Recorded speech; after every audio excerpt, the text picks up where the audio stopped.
For weather the opening week of April, you can't ask for any better than this. Mother Nature clearly in an opening day kind of mood. And what better town to do it than Cincinnati? And look, the manager, the last World Series champion Cincinnati Reds, Lou Piniella, throwing out the first pitch of his 2016. Of course, Lou was a grand marshal earlier today of the Findlay Market Parade, basking in sunshine. And nothing but a bright smile for Lou Piniella. Tens of thousands congregating along the banks in downtown Cincinnati. Brian Price beginning his third year as manager. Brandon Phillips another go-round with his running mate Votto and Jay Bruce. It's opening day for the oldest franchise in all of professional baseball. We're at Great American Ballpark, the Cincinnati Reds and the Philadelphia Phillies, and we're delighted to be with you. Hi again, everybody, alongside Chris Welsh and Jim Day. I'm Tom Brenneman. Welcome to opening day 2016. Well, a lot of build-up. We've been talking about it since we were out in Arizona in spring training. Here we are, and getting the ball, the 26-year-old Cuban, Raisel Iglesias. A lot of the talk in spring training were question marks about this pitching staff, but one guy you really don't have to question at all is the ability of Raisel Iglesias. 16 starts last year. This young 26-year-old Cuban has earned the right to be the opening day starter. Probably would have not gotten the start had Anthony DeSclafani been healthy, but he's out there today, and I'm sure that once he's able to quell some of those butterflies that he's got and realizes how important this is, he'll be back to his game, and his game is a lot of game. A lot of breaking stuff, good fastball, great mound presence. I love to watch this kid pitch. Well, the guy you love to watch play down at first base, a fixture, the very face of this franchise, is Joey Votto. It should be noted during the pregame warm-up, he did not come out for the introduction, so we're hoping everything's okay with him. It looks like it is. Well, a moment ago, I did see him come out of the dugout, run a couple of mini sprints out in the outfield to get warmed up, so evidently he's going to be okay. But it was odd to see him not come out when he was introduced. I've never seen that before, but maybe he had some issue that he had to take care of. Anyway, looks like the starting nine will be on the field, or we're almost ready to play ball. Devin Mesoraco's back. Zach Cozart is back. We're excited. We know you are too. We're going to say hello to Jim Day when we come back. Opening day in Cincinnati. What a day already. And of course, we're just getting warmed up on Fox Sports Ohio. All right, the weather, it is changing. We were in the 60s at parade time. Not going to happen for game time. I hope the fans brought along the coats. We're falling into the upper 40s, low 50s now. By the time the game wraps up, low 40s, gusty winds blowing out are going to make wind chills go all the way down into the 30s. Those winds pick up after the 7th inning. It is going to get colder as the game goes on out here at Great American Ballpark. Let's send it down to a man who's going to be battling in the cold. The one and only Jim Day joins us now. Jim? Thank you very much. It is with a bit of heavy heart that we bring you this opening day. It's the first time in a long time that the great Bernie Stowe is not with us. Passed away in the offseason in 1947. At the age of 12, he became the Reds bat boy and parlayed that into a career in baseball as the Reds clubhouse manager. 67 straight opening days Bernie Stowe attended, and he was much more than a clubhouse manager. He was a father figure to countless generations of Reds players.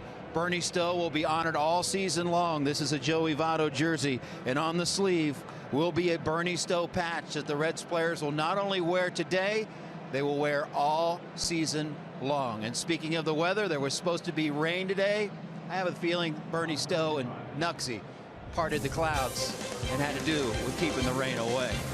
But it's opening day. It's a celebration of baseball. First pitch is next.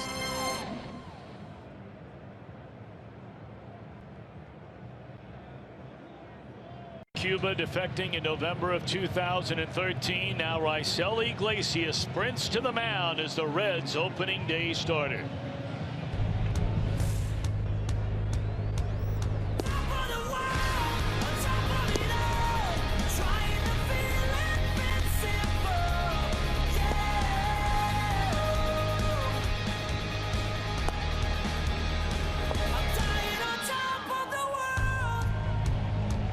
First opening day start for Raisel Iglesias, a second Cuban-born pitcher to start an opening day for the Reds since their Hall of Famer Dolphin 1920s did it twice. I imagine those butterflies, even though Chris, he threw nearly 100 innings last year, are swirling around right about now. You better believe it, Tom. You know, the other thing about Iglesias, that he kind of really beat the odds by being the opening day starter, because when he came into camp, he was held back. They wanted to have him go through a strengthening program for his shoulder. They didn't think that he had the right kind of flexibility or strength. So we got a little bit of a late start in spring training. Oftentimes, those pitchers that get late starts pitch in the back of the rotation. But with all the injuries the Reds have had in their rotation in the spring, Iglesias was essentially the best man standing, and here he is. 140th opening day game for the Reds. Their 14th at Great American Ballpark. It's a strike one pitch as it's fouled out of play by Cesar Hernandez. And the 2016 championship season is underway here at Great American Ballpark. Reds in their home white, Phillies in their road gray with a red trim. And a ball and a strike to Hernandez. Played in 127 games a year ago. Stole 19 bases, hit .272, drove in 35 runs. Straight away center field, hit well. Hamilton going to get it, and a step short. And that is a ground rule double by Hernandez to begin the game. Pete Buchanan, a one-time Reds interim manager, as well as a one-time Pittsburgh general interim manager. Here's his lineup. Herrera, the center fielder, coming up. Maikel Franco, he's their big building block at third. Ryan Howard still around, so is Carlos Ruiz. Cedric Hunter in the big leagues for the first time in 5 years. Been a career minor leaguer. He's in left. The former Cardinal Borges in right. Freddie Galvis at short. Jeremy Hellickson is on the mound.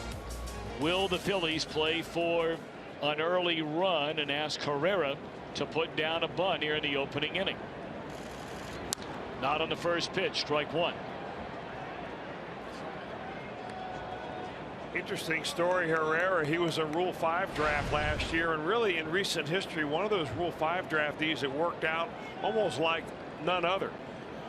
This is what he did after being plucked out of the minor leagues from another organization. Nearly hit 300. He's got plenty of speed, stole 16 bases. And as being a left-handed hitter, you figure that he would naturally be able to roll and over to the right side and at the very worst advance the runner. Broken bat flare down the left field line, out of play. It's 0-2. The Phillies have had pretty good luck with that Rule 5 draft. You mentioned for Herrera having a good year last year. Go all the way back to when they signed Shane Victorino as a Rule 5 draft, and he was really one of the main cogs in those Phillies teams that reach a playoffs 5 straight years, including winning the World Series. And they have a Rule 5 draftee on the roster this year. Coming into camp, the Reds had 2 in camp. Both of them have been returned to their source ball club, although there's still a chance the Reds could get them, but they'd have to do it in a trade. So they pay $25,000 each for the look-see. If you want to get them back now, you've got to trade a prospect in return.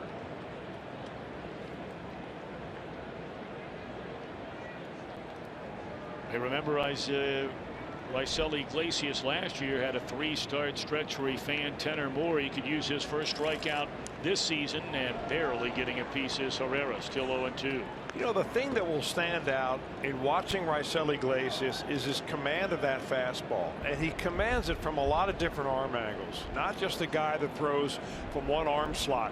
When he drops down, he might throw the breaking ball, he might throw the fastball. In that respect, he reminds me a lot of Bronson Arroyo, with a better fastball.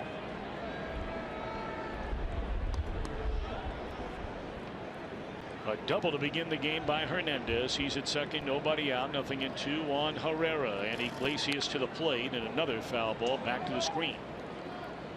And the other thing to think about and watch here as you see Iglesias team up with Devin Mesoraco behind the plate. Nearly all of the starts that Iglesias had last year, he had Brian Pena behind the plate. Brian Pena, a fellow Cuban, they communicated well. Iglesias does not speak much English, although he's working on it. So it's always trying to get used to a new catcher, and of course Mesoraco didn't have all that much catching in spring training.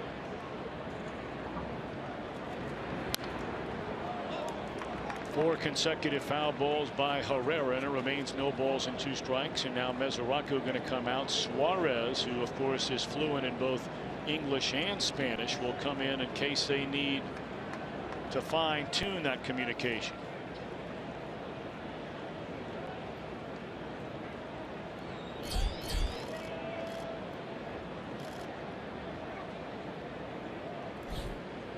Bright sunshine on this April the 4th, 2016. Reds and the Phillies in the first of 3. Reds will be here through the weekend against the Pirates before they take to the road for Wrigley Field a week from tonight. Again, the 0-2. In and out of the mid of Mesoraco.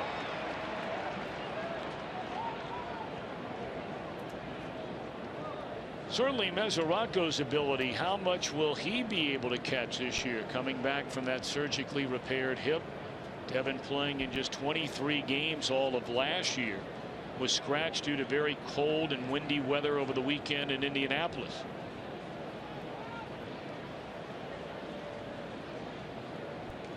Six consecutive foul balls off the bat of Herrera, and finally putting him away is Iglesias. An 8-pitch at bat, 8 consecutive strikes in the at bat. Well, eventually went back to the good old number 1 and threw it right by Herrera. A 93-mile-an-hour fastball on the outside. That's a kind of a bat that can wear you down. Even though Herrera didn't benefit his team by moving the base runner over, I mean, you add a little bit of frustration to the pitcher there in the first inning by fouling off everything you throw up there.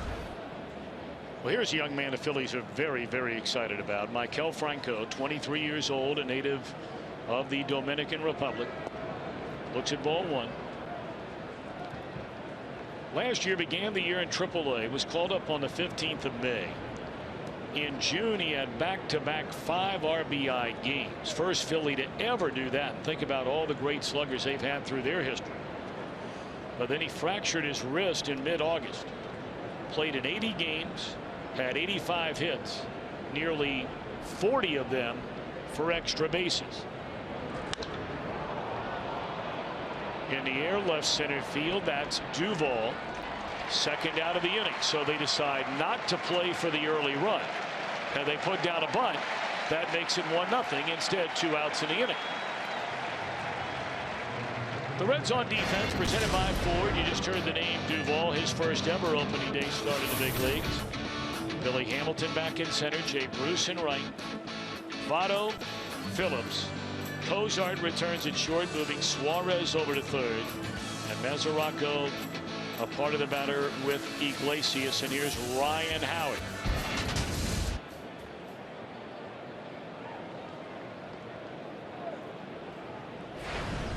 Howard grew up outside of St. Louis, now 36 years old. A shadow of the one-time premier slugger really in the league, and Iglesias gets out of the inning after a leadoff double. So a scoreless top of the first. Cozart, Suarez, Votto coming up. The Reds bat for the first time this season when we return. On Fox Sports Ohio, brought to you by Chevy. Check out our award-winning lineup only at your tri-state Chevy dealer. By Cincinnati USA Regional Tourism Network. Stay close to CincinnatiUSA.com. And by Skyline Chili. Feeling good. It's Skyline time. Zach Cozart to start it here in the bottom of the first inning. Take a look at Brian Price's batting order. Cozart in that leadoff spot, followed by Suarez and Votto. Phillips, Bruce, and Mesoraco in the middle. Duvall, Iglesias bats 8th, Billy Hamilton 9th. At one time, Jeremy Hellickson looked like he would be one of the better pitchers for a long time in the American League. Well, he did win the Rookie of the Year award back in 2011. Had an earned run average under 3. That was when he was pitching for the Tampa Bay Rays. Not an overpowering fastball pitcher. Runs it up there 91, 92 miles an hour. But his main weapon is a changeup. He'll throw that on just about any count. Also has a nice curveball. 9-12 last year. And 9-12 in 27 games last year. His first full year back after the Tommy John surgery in 2014. Of course, the Reds are hoping, Chris, that Billy Hamilton can earn his way back into that leadoff spot and be a difference maker. But Brian Price says that's on Billy Hamilton. Well, it is, and they gave him a long look last year. Was not able to get on the track to get on base. Down the right field line, that is a fair ball into the corner for Kozak. And the Reds start the bottom of the first, the way Philadelphia started the top of the first to lead off double. Boy, such a nice, easy swing on that approach for Zach Kozart. We were saying that at the beginning of the season last year when Zach Kozart got off to a tremendous offensive start. Hit some home runs, but more often than not, hit the ball where it was pitched. He does it that time, and for a guy that missed almost the entire season last year due to that ACL injury that he sustained, he's back right on track. In fact, he's still wearing that brace on his right knee.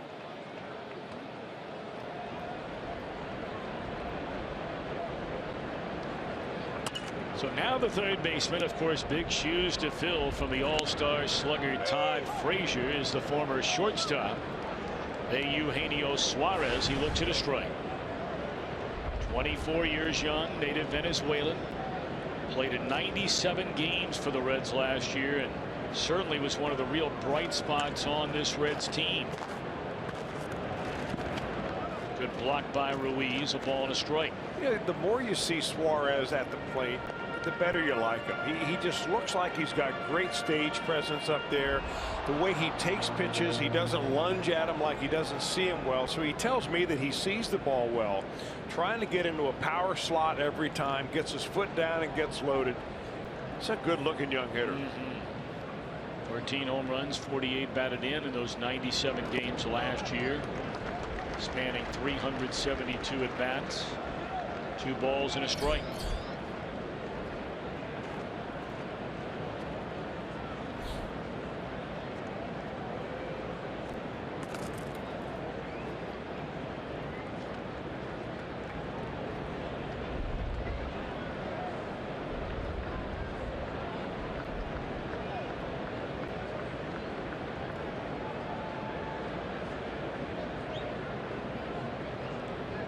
Kozart leads out at second. None out here in the Reds' half of the first inning.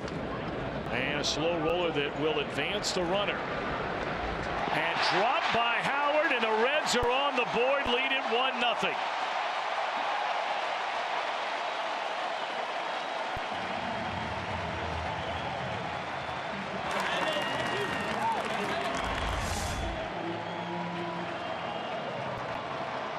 That ball really wasn't even in the dirt to Ryan Howard. In fact, he tried to glove that ball with 2 hands, and it just kind of got off the back of his glove, rolled away outside of the first base coaching box, and far enough for Kozart to come around from second base. A very odd play. That's something you see in the first week in spring training. It's an error on Howard. No RBI naturally for Suarez. But 2 batters into this season, and the Reds have a 1-0 lead, and now Votto coming off a spectacular year. Coming off the injury, this 32-year-old Canadian, 4-time All-Star. Hit .314 last year. Drew a Major League Baseball leading 143 walks. Had 29 home runs and 80 runs batted in. And as good as Votto was, especially over the second half of last year. Now, granted, it's only spring training. I don't know if I've ever seen a hitter in my life more locked in than he was in Arizona this year. It seemed like every time he wanted to hit the ball hard, he hit the ball hard.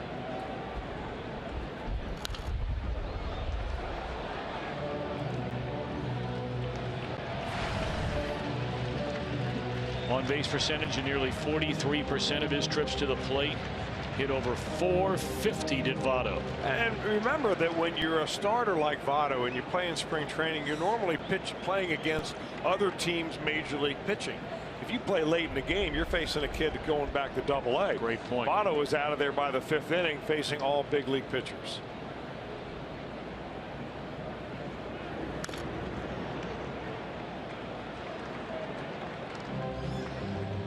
Votto last year became the first National League player to finish in the top 3 in the MVP voting. while on a team that lost 98 or more games. Imagine that.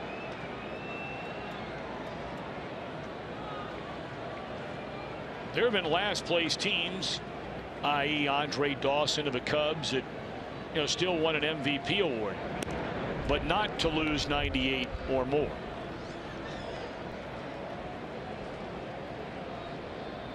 Got to go all the way back to the 1950s. Votto the third overall, joining Roy Sievers in '57 with Washington and Ned Garver in 1951 of the Browns. 0-2 to Votto.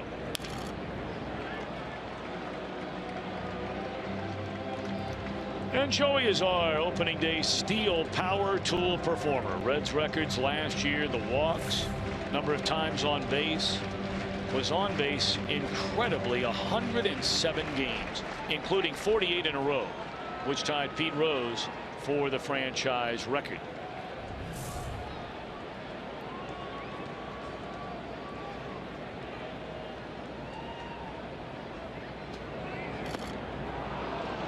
Votto gone, swinging, one away.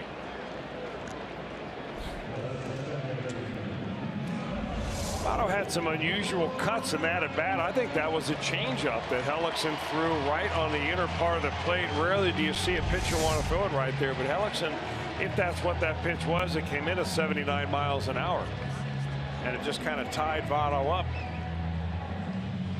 One in, one on, one out, and now Brandon Phillips, 294 batter, had a nice bounce back offensive season last year. 12 home runs, 70 batted in, even added 23 stolen bases.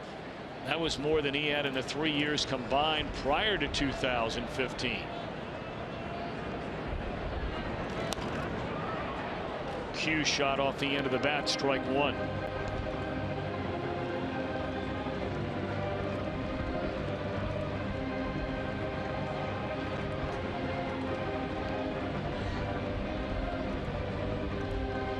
As it gets later and later into the afternoon, on television, those of you kind enough to join us today, bright sunshine, but it's starting to get chillier, by the minute, and the wind really picking up, swirling around down there on the field.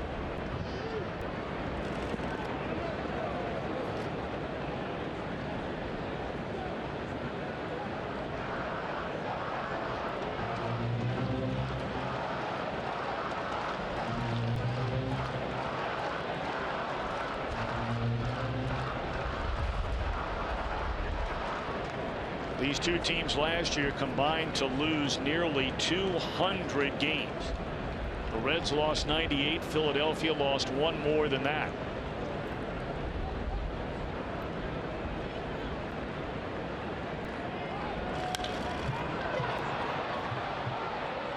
Short left center. Hunter gives way to Herrera for the second out of the inning. Let's take a look at Philadelphia on defense, presented by Ford. Mentioned Hunter, Herrera, and Borges, former Angel and Cardinal in his first game as a Philly. Franco, Galvis, Hernandez, Howard along the infield, and Carlos Ruiz. Ruiz and Howard more than likely, Chris, the last two standing from that great run of Philadelphia teams in the early part of this century. Yeah, and really, I think there are a lot of Phillies that are thankful to see finally the last year of the contract for Ryan Howard. I mean, it's more often than not you see these really long contracts. When they get down to the last couple of years, it can be painful to watch. This year, the Phillies are going to platoon Ryan Howard and play him only against right-handed pitching. He doesn't have to worry about facing lefties or specialists coming out of the bullpen. Pete McCannon has already had that talk with him. They've got that figured out, and that's the way they're going to go forward.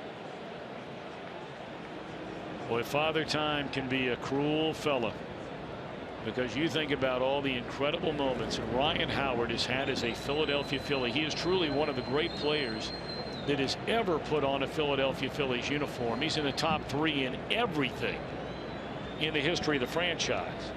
And yet, Chris, for so many, this is a way he's going to be remembered. And it's a shame. It is a shame, because if you go back to some of those postseasons, I mean, he was the MVP of a couple of those big Philly teams. I mean, the one guy that you never wanted to see come to the plate with the game on the line, no matter who was pitching for your team. Ryan Howard would come out of that on-deck circle, a full house at Citizens Bank Park, and he really disappointed. Jay Bruce trying to have a bounce-back season.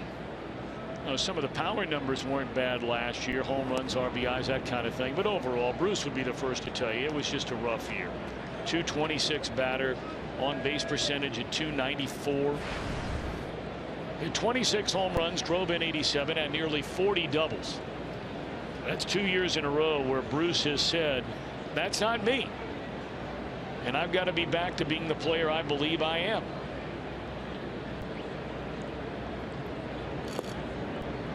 Laying off that pitch would go a long way in helping. Yeah, nibble right there by Jeremy Hellickson. He wants to throw that changeup and have that very aggressive left-handed hitter just swing from his heels.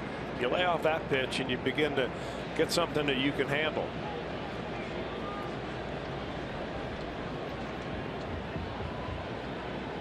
.3-1. And fouled over the screen to run the count full. So now Howard will back up behind the running. Suarez will get a head start. 1-0 Reds here in the bottom of the first inning. You know, the one thing we saw Jay Bruce do a lot in spring training, Tom, was lay bunts down, because he's got so many teams that have a dramatic shift against him. The Phillies are shifting here. There's nobody on this part of the infield, the left side of the infield, that is. But he's not going to bunt in this situation, not with a man on and 2 outs.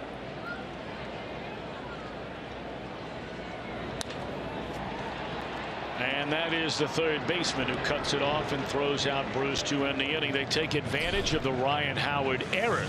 Good start for the Reds. 1-0 into 1. Canel. Raisel Iglesias, 18 major league starts.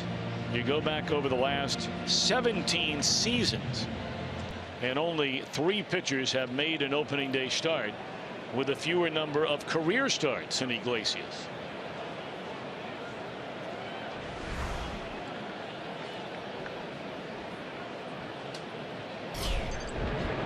Well, what we saw of him last year, even though he had a losing record, 3 wins, 7 losses, earned run average over 4, a lot of the damage was done in just a couple of different games. He just ran out of gas at the end of the year. But when he was at the top of his game, the number of strikeouts that he had, 3 games in a row in which he struck out 10 or more, and he didn't do it just by trick pitches. He was throwing fastballs by up in the zone. He was moving the ball around. Just did a really fine job of his first year in the major leagues. Carlos Ruiz with a single into left field to begin the Philadelphia second inning. If you're just joining us, the Phillies got a leadoff double by Carlos Hernandez, but he never moved. Iglesias retired the next 3, and here comes Cedric Hunter.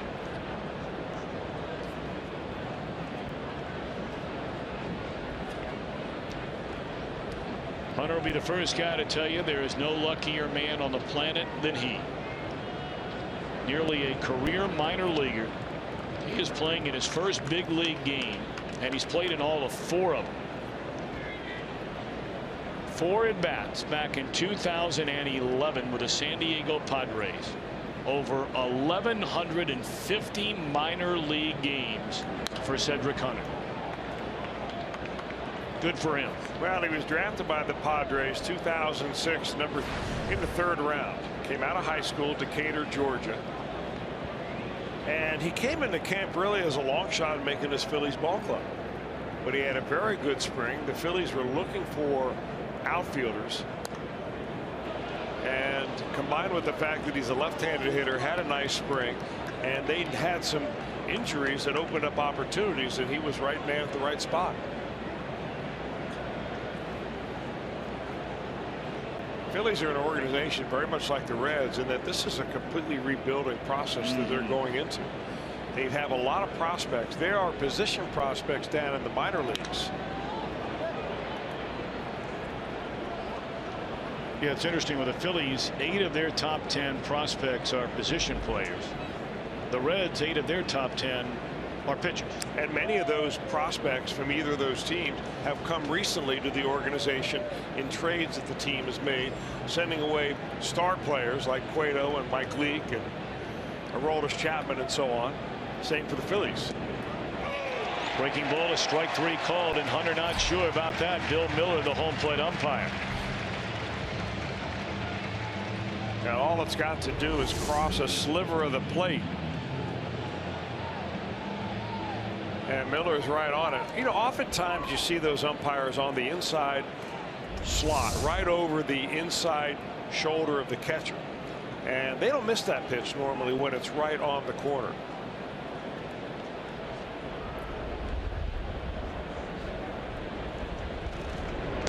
Peter Borges tries to resurrect his career. Came over in the David Freese trade, you may remember, to St. Louis from Anaheim.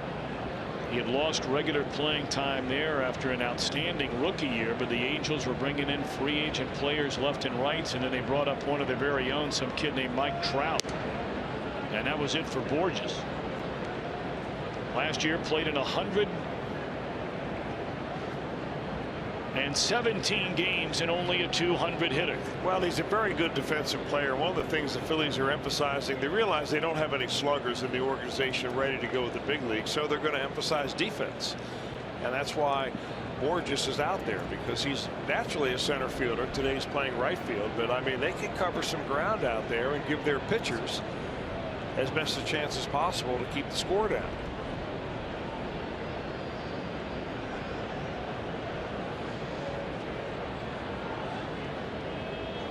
Two-0 pitch.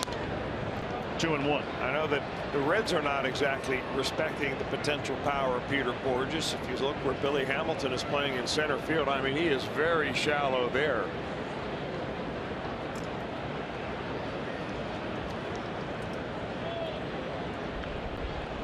With 2 strikes, you're going to move him a couple of steps towards right center.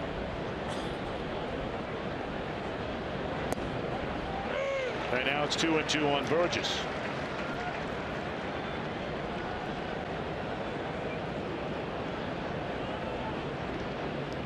Borges claimed on waivers back in early December. His father, Chris, was an outfielder for the San Francisco Giants, and then later a longtime major league scout. Hails from Scottsdale, Arizona. 3-2 to Borges.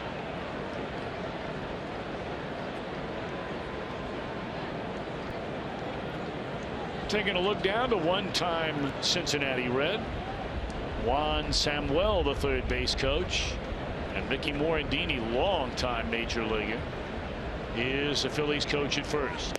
At strike 3 called on a hook. Back-to-back strikeouts after a leadoff single. 3 strikeouts for Rysell. You're right about the hook. This is a freeze job right here. When you see that batter buckle the way that Borges does, that tells you that you've got pretty good deception going on.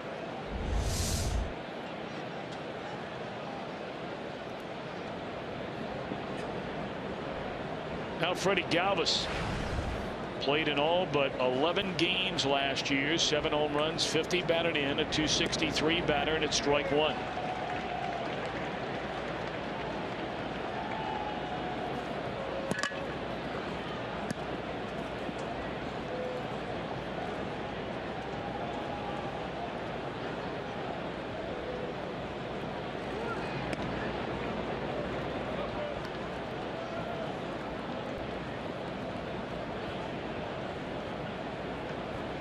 Because of the very slow beginning to spring training due to that strength building program in Iglesias' shoulder, as there's a fly ball into deep right center field, and that will carry out of here. That is a 2-run home run by Freddie Galvis to put Philadelphia in front 2-1.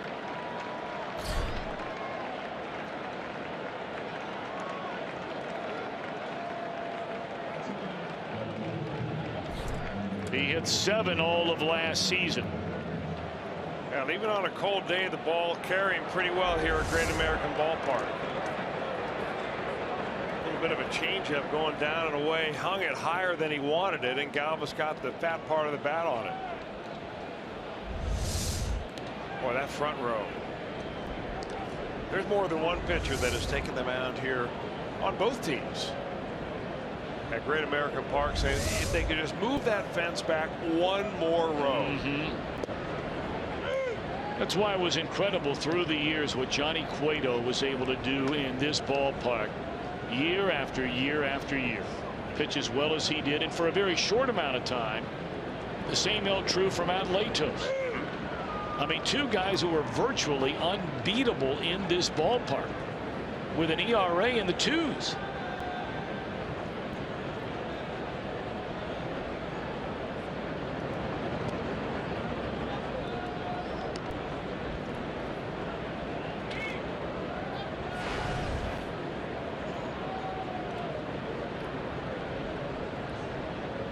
Two and two on the pitcher Hellickson, and the inning is over. Strike three, but 2-out damage done by Freddie Galvis. A 2-run home run to right. 2-1 Phil's in front. Here at Great American Ballpark, we'll give you a chance to see the Reds walk the red carpet in the Kroger fan zone. If you're one of the first 20,000 fans, you get a team calendar presented by Kroger. And on Wednesday night, we'll have our first post-game fireworks show, thanks to Kroger and the Reds' hometown brands. Love to have you here day after tomorrow, 710-381-REDS, or visit Reds.com. Galvis, a 2-run home run, and the Phillies a 2-1 lead after an inning and a half. Great to have Devin Mesoraco back. Played just 23 games, 45 at bats, did not hit a single home run last year after clubbing 25 when he went to the All-Star game a year before. Had the left hip surgery on June the 29th to repair a torn labrum. I don't know about you, Chris. I never knew there was a labrum in your hip. I did not either. But there have been a couple of other baseball players that have had labrum surgery. Yes. Alex Rodriguez, A-Rod has had it. Troy Tulowitzki has had it. Of course, neither of those players squat behind the plate for a living. But I think, like any surgery, as long as there's nothing structurally wrong and that the surgery was done right and his rehab is going to along, like any of us who've had any surgery at all, you always feel better the further you get away from that surgical date. So I got to figure that as the year goes on, he'll get stronger. He'll be able to catch more without any complications, because the Reds certainly need his bat in the lineup, and they need Devin Mesoraco behind home plate. Adam Duvall came over in the Johnny Cueto deal last year from the Giants, and he looks at a strike. An interesting guy, because really when the Reds started the spring, they had an idea that Duvall might be the right-handed part of a platoon that would play left field.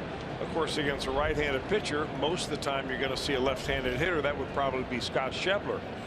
But Duvall had such a good spring that here he is in the starting lineup on opening day against the righty. And I stand corrected. I said Johnny Cueto to the Giants. Johnny now plays for the Giants. It was the trade to the Giants of Mike Leake that brought Duvall over, so I beg your pardon.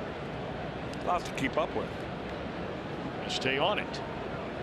Crying out loud. In the air, left center field. Backing up to get it is Hunter, and there are 2 out.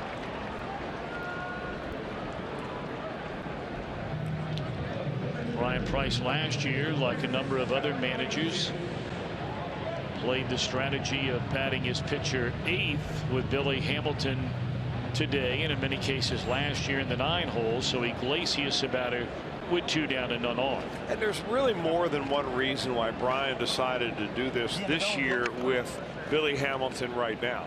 Number one, Hamilton's not leading off, so you got to bat him somewhere. And if you want to bat him lower in the order to get another speedster on base in front of your middle of the order guys like Joey Votto, 9th is where you do it.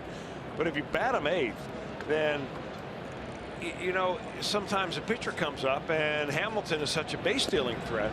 Is it, well, are you going to bunt the pitcher over, or are you going to wait to maybe Billy steal second base and then bunt him over?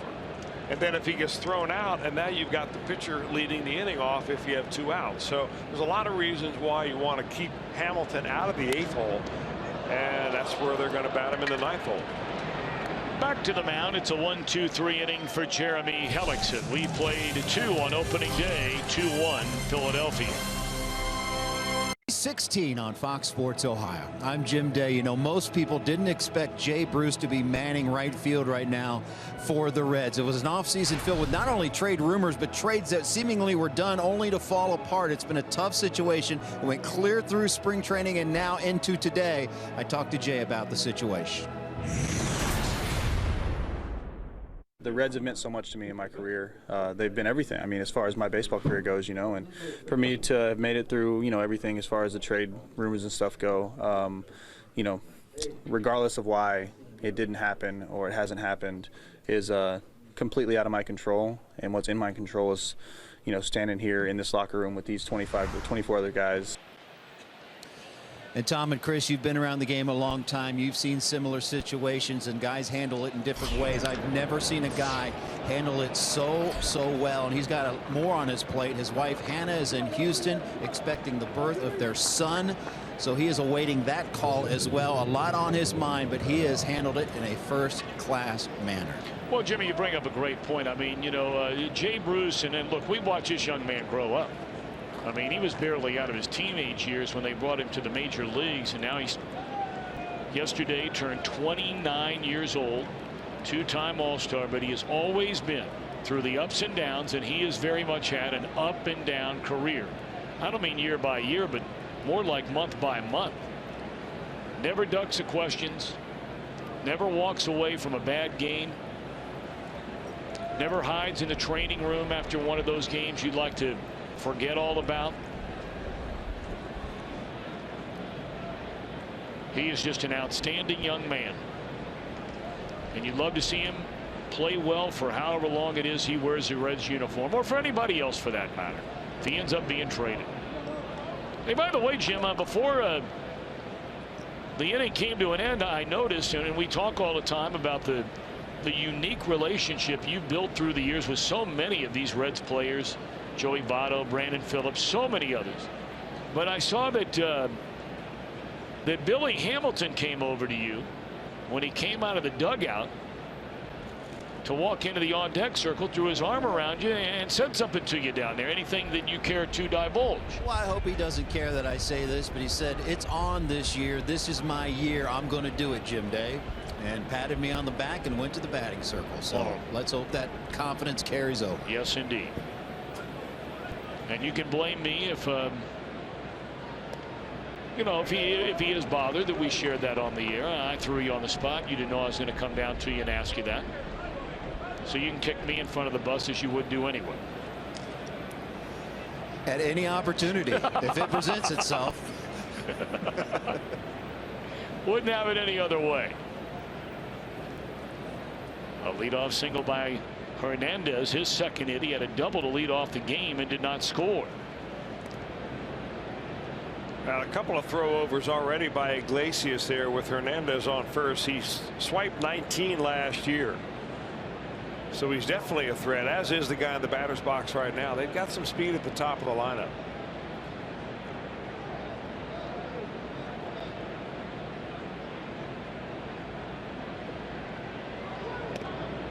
Good fastball, located fastball on the inside corner to get ahead. One of the trendiest pitches here in the last few years, really made famous by Greg Maddux. The front door fastball, you throw a two-seamer, you clear your hips, you get good extension, and you throw it just a few inches off the plate inside to a left-hander. He bails out, it comes back over and touches the inside corner. Might be one of the best spots for a fastball if you can get that kind of movement.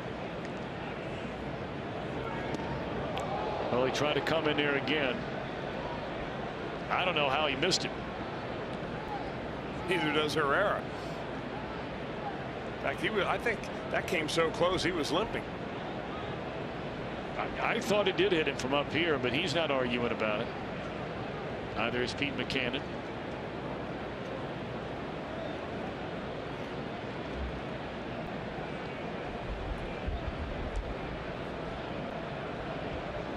Reds are running the first. Philadelphia 2-run home run by Galvis in the second inning, and a 1-run Phillies lead. Leadoff man aboard here in the third. And now 3-2 on Odubel Herrera.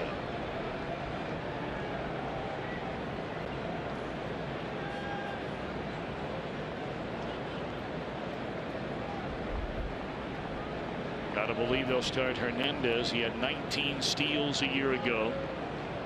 Yep. And it's in the air and playable for Hamilton. 1 out.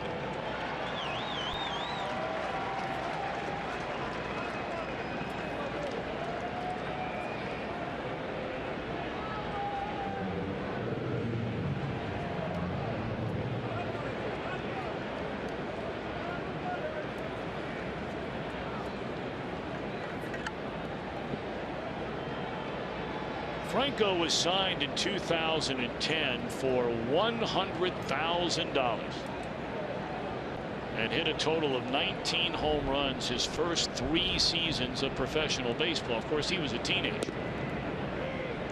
But then in 2013, he blasted 31 home runs in high A and double A and put himself very much on the fast track, winning the Phillies minor league player of the year.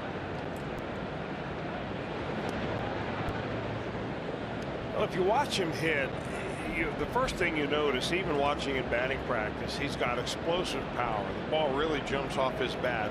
But the other thing you watch from a pitching standpoint, he starts open with his front foot and he never really gets closed up. And that tells me here's a guy that wants to pull the ball. I mean, he's clearing his hips, he's letting it rip. A lot of his hits and home runs go to left and left center field. And if you come inside just like Iglesias did right there, you better come in off the plate, because if you leave it over the inner third, he'll lose it for you. But those guys that never do square up make themselves susceptible to that pitch going down and away, and that's where they're going to go right now. And he barely got the bat on the ball, but did foul it off. 0-2. Just watch where his front foot is, and he never really kind of gets it back towards home plate. Most guys that start open eventually gets at least squared up, meaning that their front foot is going to stride right back toward the pitcher.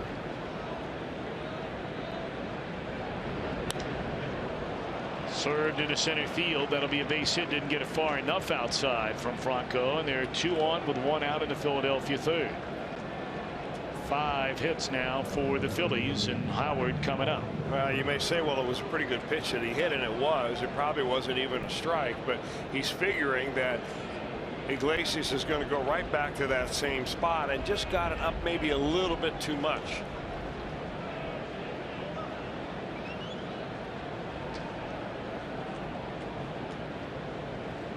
Well, when one team loses 98 and another one loses 99, as these teams did last year, there are a host of reasons why.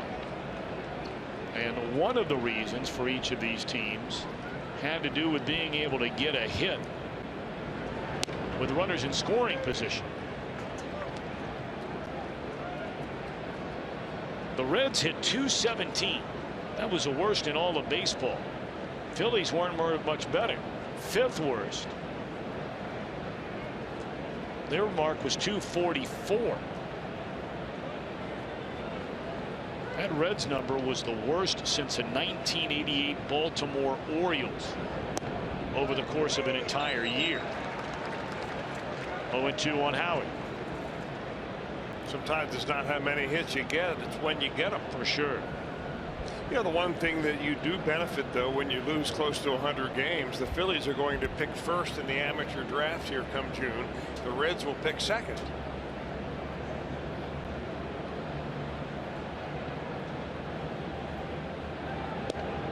And all teams that have been rebuilding and done a good job at it have normally had several years of really top draft picks. The Houston Astros lost over 100 games, 3 years in a row. The Cubs for years have had top draft picks, and now those are teams that are on top. Well, a lot of it's because they've been able to draft good talent. Gone swinging is Howard, and that's 5 of them in the game by Iglesias. 2 out. good breaking ball right there. I mean, it has no hump in it. It's got a flat trajectory, and all of a sudden it just goes down under the bat. Just about every left-hander in the book likes it down and in, including Ryan Howard.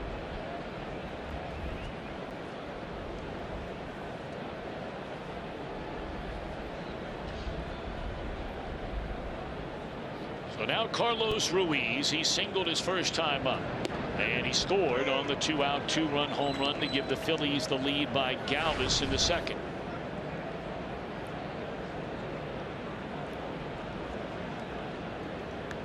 Two runs, 5 hits for the Phillies. Reds have 1 hit. That was the first batter of the season. Kozar to double and scored on an error by Howard.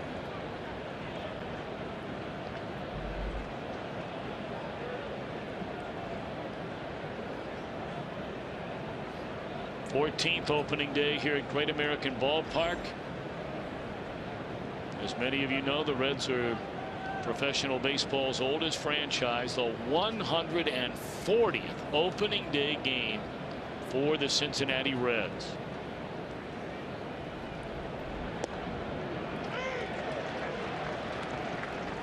Played their first ever game in 1869 over at what was called Union Grounds into Avenue Grounds, Bank Street Grounds, League Park, Palace of the Fans, and then in more recent memory, Redland / Crosley Field, Riverfront Synergy Field to Great American Ballpark.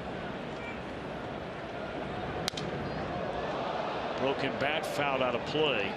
And the head of that bat right where Iglesias landed at left foot.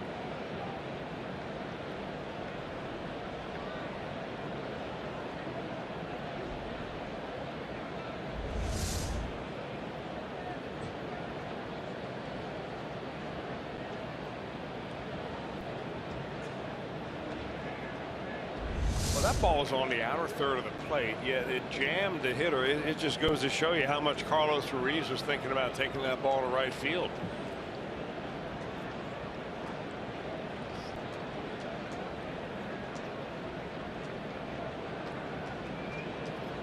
One and two.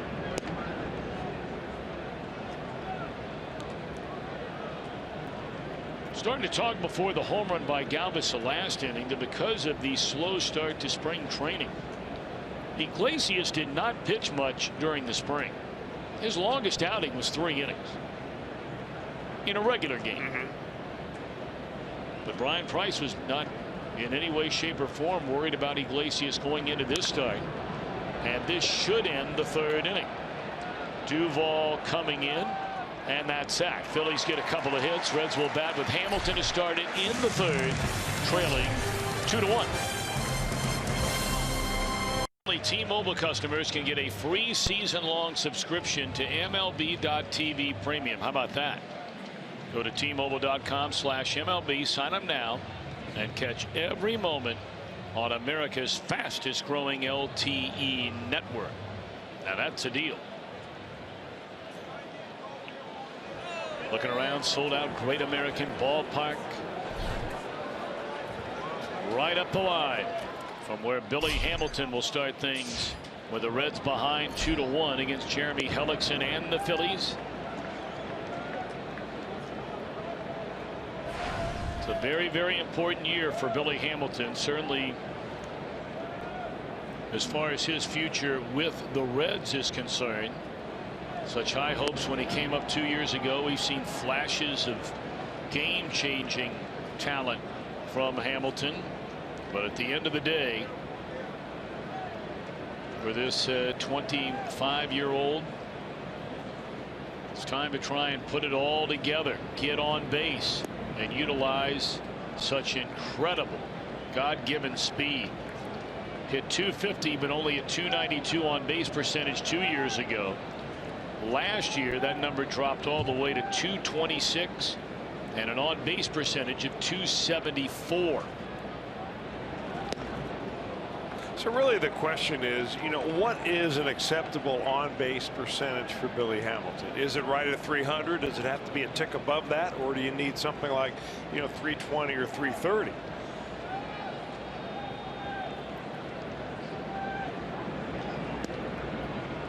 He's gone swinging to begin the third inning. Second strikeout for Hellickson.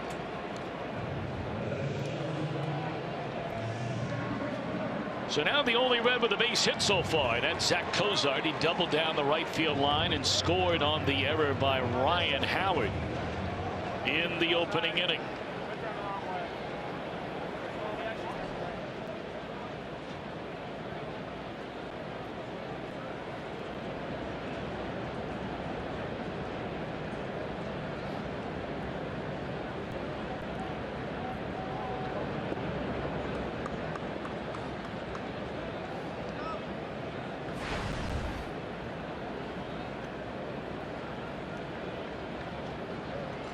Ironically for Cozart, when he had that devastating knee injury last season, it came against these Philadelphia Phillies.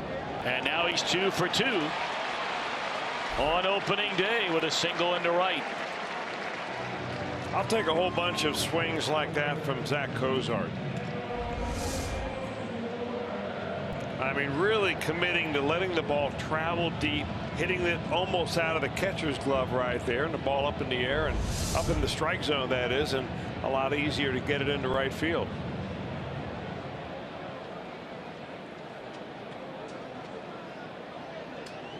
Here's Suarez, who hit that routine ground ball to the shortstop with Cozart at second base. It was hit weakly enough where Cozart was going to advance on to third. Hernandez's throw was low and to the left of Howard, but certainly catchable in the air, wasn't in the dirt. But it just hit off the end of Howard's glove, rolled into foul ground, and Cozart scored all the way from second base.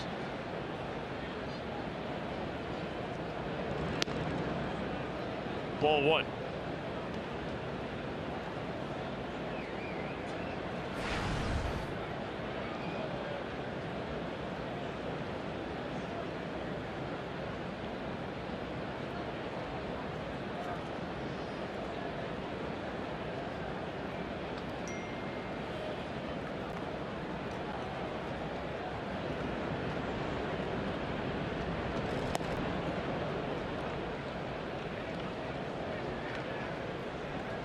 We'll see how it all plays out, but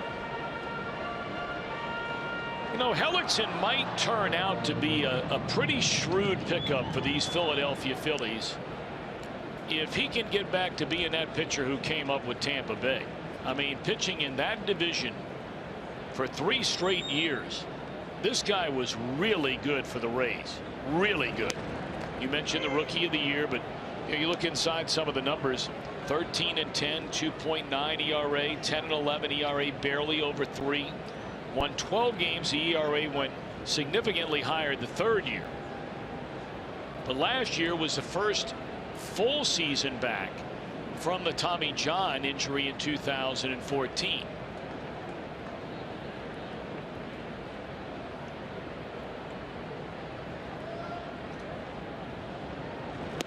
I think everybody would agree. Is he an opening day starter on a championship contending team? No.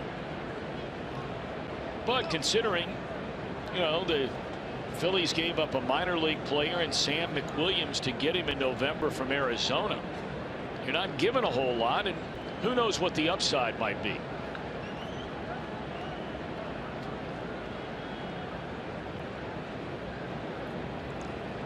Two on Suarez.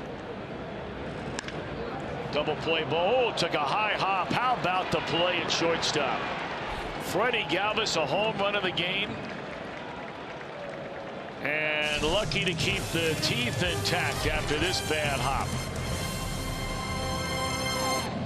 Back to work for Cincinnati, opening day 2016. I'm Jim Day in the Diamond Club, and my pleasure to welcome in the manager of the 1990 World Champion Cincinnati Reds, Lou Piniella, and he was also the Grand Marshal of the Findlay Market opening day parade. And I know you had never taken part in the parade because obviously you were busy as a manager when you were here in Cincinnati. Did you realize how big of an event it is? I had no idea. In fact, I had a great time today, and I was so humbled. What a humbling experience to be welcomed back into this town after a long time. And I had a lot of fun. I really did. But no, never in my wildest dreams would I think of opening day having that type of parade before you start the season. And the festivities, you've seen that before on the field, but you were the guy that had the pressure of throwing out that ceremonial first pitch. It's tougher than people think, isn't it? Well, I'm going to tell you, when I was here as a young manager, I threw second base a little further than I threw the ball today off the mound at 72 years old. But it was a thrill. It really was. And I told Hatcher, I said, Hatch, you know, I'm not too sure. You better come get the ball if it starts sinking a little bit. And that's exactly what he did. For those that don't know, Lou is back in the organization as a special advisor to the front office and also to owner Bob Castellini. And seeing you at spring training and putting that uniform on again, I think it's been the first time in 6 years. And you got to work firsthand with some youngsters. It looked to me like it reinvigorated you. Did it? It was fun. It really was. I hadn't had a uniform on since my last managing job, and that was 6 years ago. So, yeah, I enjoyed it. You know, I enjoyed also shooting the bull with and talking baseball with Billy Hatcher, with Eric Davis, with Barry Larkin, with Billy Doran, guys that I managed, Ted Power, the guys that I managed here in 1990 and when I was with the Reds. So, yeah, it was fun for me. It really was. It got the juices flowing, and but the only adverse thing was the fact that the trip from Paradise Valley to Goodyear was about 50 minutes back and forth in traffic every day. Outside of that, I couldn't have enjoyed it more. And what a great complex. Yeah. Oh, my gosh. I mean, it's a first-class complex. The people here in Cincinnati and Ohio should visit Arizona in the coming springs and see firsthand. A great place to work. One last question for you, Lou. You saw a lot of young talent there at the Goodyear complex. What do you think of what the Reds are going through now, and were you impressed at what you saw this spring? I really was. I was impressed with the manager and the coaching staff, how organized they were. I was impressed with the attitude and the work habit of the players. They worked exceedingly hard. They were well prepared. I had a great spring, and the good thing about it is not only did they have a great spring, but as it ended, they ended up on a really high note, which is good to see. Look, it's a young club. It's a club that's going to be inconsistent at times. But believe me, their young talent from an offensive standpoint is good enough to score runs sufficiently enough to win up here. And their pitching, once they can get healthy, I mean, their pitching staff's going to be fine.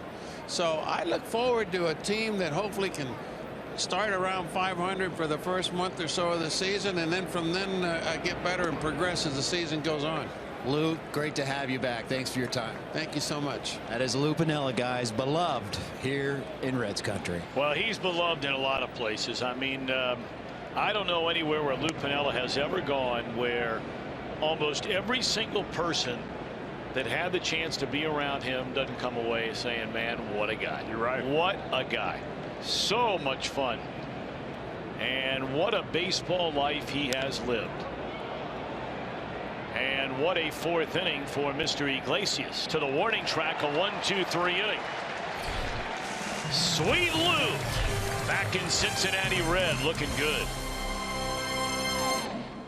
Super Saturdays. The first one's coming up this weekend. Reds take on the Pirates, come down early, be one of the first 20,000 fans to take home a Reds fleece blanket. Boy, we could use one of those right about now. It's presented by Coca-Cola. If you'd like tickets this weekend, Pirates in town Friday night, Saturday, and Sunday afternoons. 381-REDS or visit Reds.com.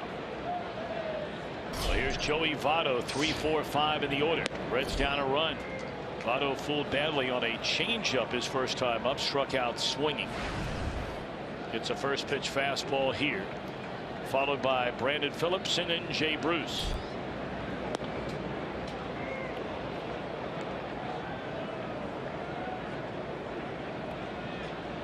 Well, through all the changes the Reds have made, today is the 790th game started together by the trio that will bat in this inning. Votto, Phillips, Bruce, which is fourth most by a Reds trio, and you picked the trio. The most ever The trio of Bench, Perez, and Rose, nearly 1,200 games. Bench, Concepcion, Rose, 928. Bench, Morgan, Rose, almost 850. And then number 4, this trio, and boy, Votto is fooled badly again, but this time it looked like a fastball. It was a fastball. You know, in all the at-bats that I saw Joey Votto have in the springtime down in Goodyear, Arizona, I never once saw him having a bat, or at least back-to-back at-bats the way we've seen here so far this afternoon. Hellickson has just thrown him some really good pitches, and Votto's not on him at all.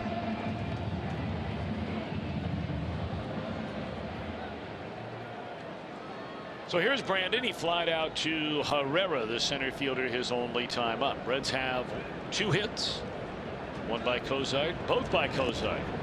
A double he scored in the first, and then a single in the third. You know, you can add to that trio a couple of other players that have made the foundation for the Reds the last 4 or 5 years. I mean, pretty much year after year. Todd Frazier would be in that mix. Zach Cozart, of course, Devin Mesoraco. And you look at those guys collectively and you think, man, this is the foundation of a championship caliber club. All we've got to do is add good pitching and have a closer in the back end. And the Reds actually had that, but it never really clicked. There were injuries along the way that sidetracked them. And that group together, as good as it looked on paper, never was really able to get over the hump. And that's where the Reds are presented right now. You know, we look back on it now, but Chris, we talked about it at the time. At the end of the day, it gave Reds fans a trip to the playoffs 3 times in 4 years, if you include the wild card as a trip to a playoffs when they lost a 1-game playoff to the Pirates. But at the end of the day, it was, when all is said and done, it was an enormously talented team, especially in 2012. That was up 2-0 against the Giants. You know, you hate to use the word, but they spit it up. Yeah. I mean, that's the only way to describe it. And you can say, well, if this wouldn't have happened and that wouldn't have happened, well, it did happen. You're up 2-0 on the road coming home. You got, you know, flip a coin. That year was the Reds or the Washington Nationals, who were the best team in the league. Reds won 97, Washington won 98. And both teams were eliminated in the opening round. Yeah, and so you think, well, that was kind of a fluke. We're going to keep the foundation of this team together, and we're going to move on from there. Well, here's Jay Bruce. You talked about him working on his bunting. He tries it with 2 outs, but the pitcher was able to get there, and that'll retire the side. Both teams gone in order in the 4th. 2-1, Phillies in front. It may not be reproduced or retransmitted in any form, and the accounts and descriptions of this game may not be disseminated without the express written consent of the Cincinnati Reds. Out on the bottom of the 2nd inning here at Great American Ballpark, there was a ceremony that included some injured veterans that presented a baseball bat flag to the Reds Cincinnati Hall of Fame, the Cincinnati Reds Hall of Fame, and it was presented by Medal of Honor recipient Master Sergeant Leroy Petrie, Dick Lynch, really honor the Reds and the Castellini family for all the things that they have done for veterans over all the years. The Reds Hall of Fame has accepted this flag made of baseball bats. They're going to show it in the Hall of Fame all year long. And it was just another one of those great things that the Reds have done to honor the veterans that have served our country. They've got great sponsors like Cincinnati Bell, the Legion Logistics, Dr. John Mendelson, and all put together by Dick Lynch, an organization called Skills in Demand, and they're at skillsindemand.org, and it's an organization that goes out and retrains veterans so that they can come back to the United States and re-enter the job market and fulfill their lives. Yeah, in fact, before the game today, one of our U.S. representatives, Brad Winstrup, who is a veteran himself, they had a big on-the-field ceremony recognizing so many.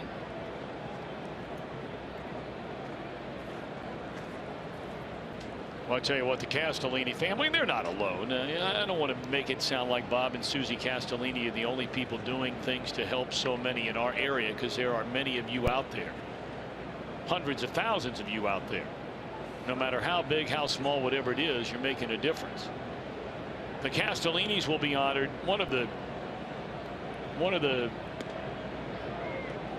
real special charity events in our area every year is this Saturday for the world-renowned Cincinnati Children's Hospital. And they are recognizing this weekend Susie and Bob Castellini and all they have done through the years to support one of America's truly incredible health care facilities and hospitals right here in Cincinnati, among the very best in the world. Michael Fisher, the CEO, and his wife Suzette will be hosting that gala Saturday night downtown.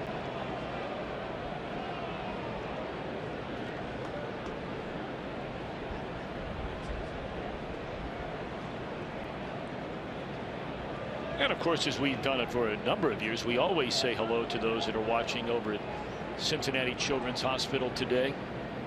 Hope you're having a better day today. In the air, short left. Duvall's got it. So after a single by the pitcher Hellickson to start the inning, Hernandez is retired for the first time today. And as a reminder, coming up a little bit later on will be our Miller time moment, brought to you by Miller Lite. I would imagine they'll sell a few of those at the old ballpark today. Probably already have. Just one day the concession on that, and it would be opening day.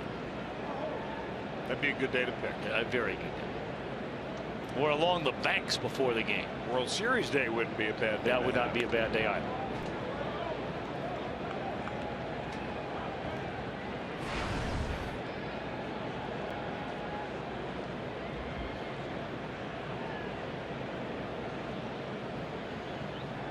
Herrera's 0 for 2. He is struck out and flied out to Hamilton in center field. Iglesias is fan 6. He's not walked a batter today. He's allowed 2 runs on 6 hits. A big blow was in the second inning with 2 outs and 1 on. A 2-run home run by Galvis just over the wall in right center field. Well, they're hoping that he gets through this inning easily like he did last inning. Didn't have too many pitches. He's up around 80 pitches. They figure 90 is about the threshold for him on opening day. Well, this might help. There's one. They got to cut it loose, and not in time to get Herrera.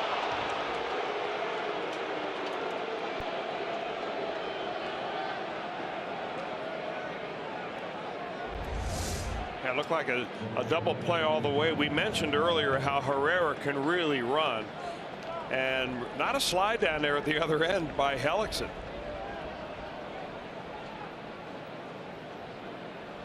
And he indeed beats it that first base. What did you think about some of the alterations they made in some of the rules this offseason, Mr. I like them, actually. The one thing, what they've done, let's talk about the neighborhood rule real quick. The neighborhood rule, or the phantom tag at second base. What they're going to do now is to make sure that the base runner who's trying to take out a middle infielder turning a double play hits the ground before he gets to the bag, that he can actually touch and hold on to second base. So they're trying to take away the flagrant slide that is intended to maybe even injure an infielder. We've seen it happen before. Well, prompted probably in the postseason by Chase Utley. Correct. So what that will do, however, is force the middle infielder to actually be on the bag when he receives the throw before he turns a double play.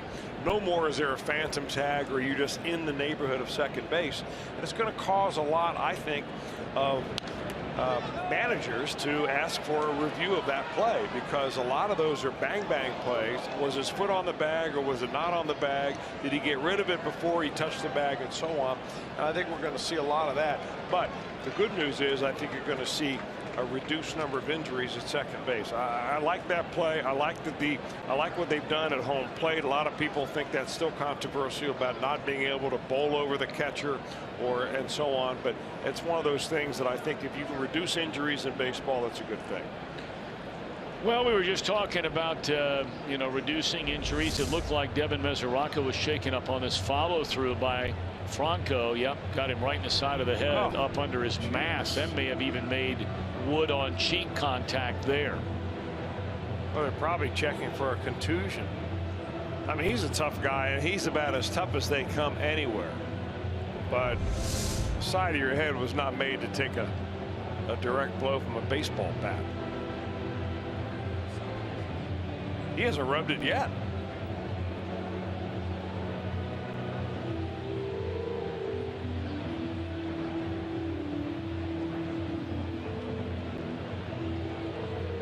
Steve Bauman has taken over as the Reds' head athletic trainer this year, replacing Paul Assard.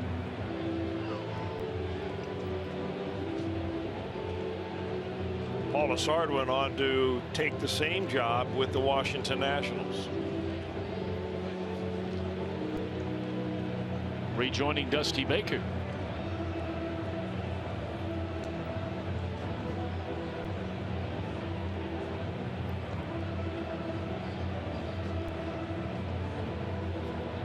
Steve Bauman is a native of Cincinnati, graduated from UC.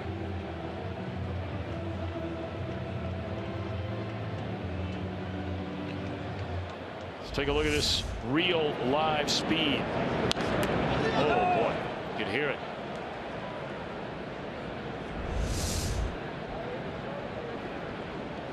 Nothing in 2 on Franco, who has that right foot buried right along the back edge of the batter's box from the right side.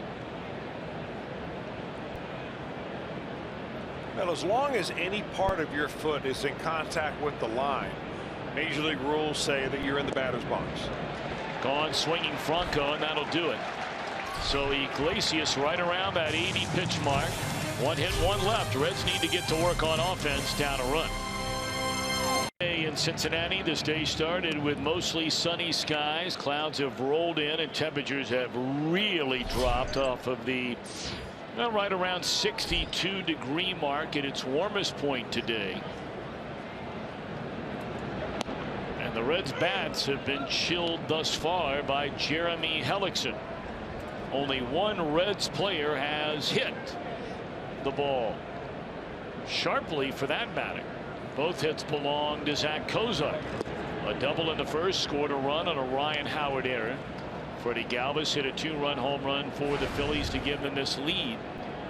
The Reds' only other hit was a 1-out single by Kozar in the third. 2-1 on Mesoraco, followed by Duvall and then Iglesias.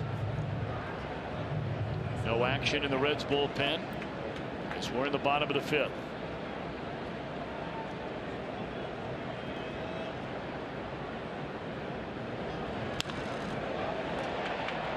Foul ball.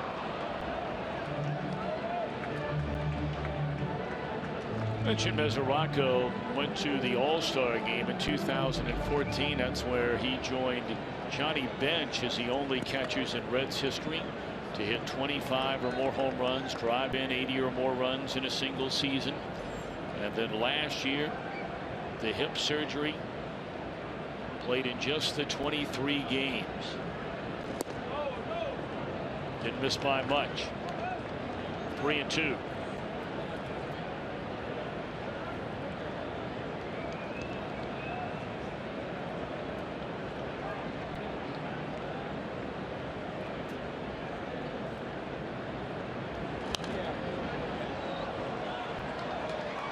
It's kind of funny the way the major leagues work nowadays.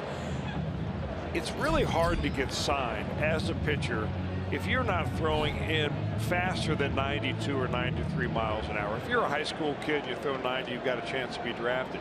But if you're the age of Jeremy Hellickson and you're topping out at 89, 90 miles an hour, you're not even going to get a look-see at a tryout camp. They're going to tell you, son, you just don't have it. We're going to send you on your way.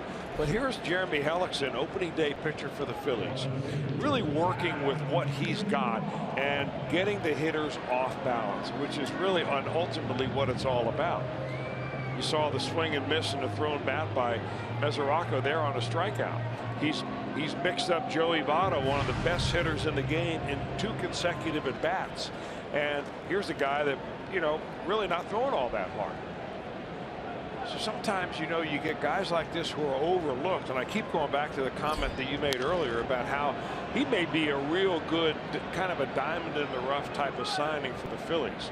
A 1-year deal, $7 million, which is about half of what you are averaging as a starting pitcher nowadays, even a fourth or fifth, line pitcher.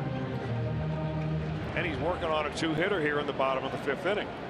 Well, I mean, you brought up during spring training, and I've talked about it on some of the radio games I did after you and I worked that Reds game against the Kansas City Royals. And look, it's not knocking. I think all of us feel like, God bless anybody that can go out and make for a living, whatever it is they make. More power to you. You bust your tail and you work hard, you do it the right way, and you do it legally. Good for you, whatever you can make. But when you mention the amount of money signed by Ian Kennedy during this offseason, I mean, I almost fell out of my chair. 2 away in the inning. $71 million. Guaranteed. Ian Kennedy. Well, I mean, a good pitcher, good solid pitcher, but I mean, he's not had a winning year since he had that one monster year for Arizona. That's 4 years ago. Well, it does go to show you that, every year you think when the salaries are publicized over the winter and guys go to arbitration and they sign free agent contracts and so on, that, well, this is the year that they're going to start going back, because there's no way that baseball can afford to pay him this much money anymore. But every year that number goes up and up, and it will continue to go up. There are more revenues than ever before in big league baseball, and it's never been a better time to be a big league pitcher.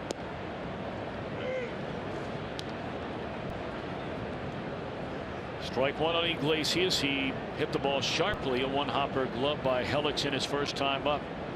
Iglesias 2 hits and 30 at bats a year ago.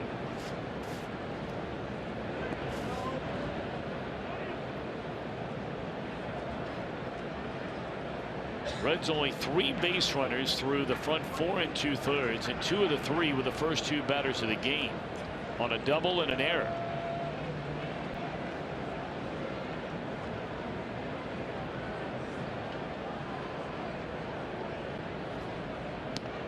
Strike 3 call. So we've played 5. Some of the fans trying to warm up over at Bootleggers. 2-1 Phillies in front.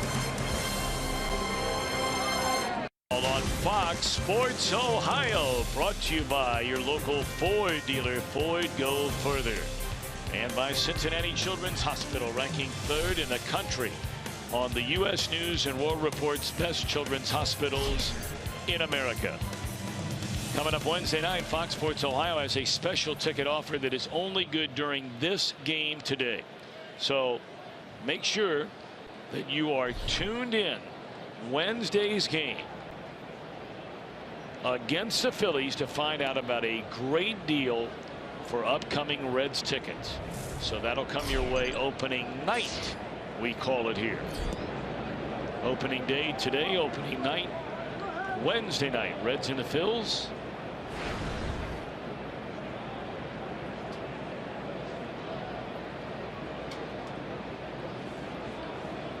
Ryan Howard pulls it foul, and he's quickly behind 0-2. Howard 0 for 2 and committed an error in the first inning, which allowed the Reds to score their only run of the game.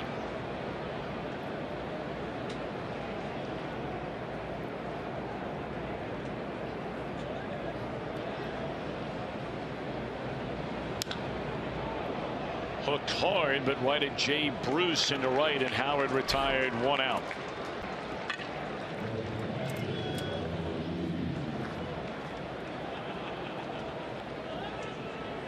Ryan Howard today makes his 10th career opening day start for the Phillies. He's had 9 seasons where he's hit 20 or more home runs, second most in Phillies history behind Ohio University's very own Michael Jack Schmidt. Today is his 1,300th career game at first base. And I mean, whether you're talking about home runs, RBIs, extra base hits, slugging percentage, you name it, what a career. Duvall with room in left. 2 away, and now Raisel Iglesias, an out away Chris of 6 rock solid innings. Well, he's also had a number of strikeouts as well. He had a key strikeout early in the ball game. A couple of those against left-handers coming on that slider. A nice comeback fastball there.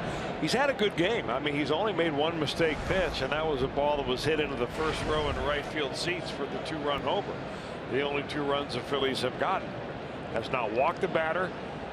I'll take this kind of outing out of just about every Reds pitcher in that rotation. Oh.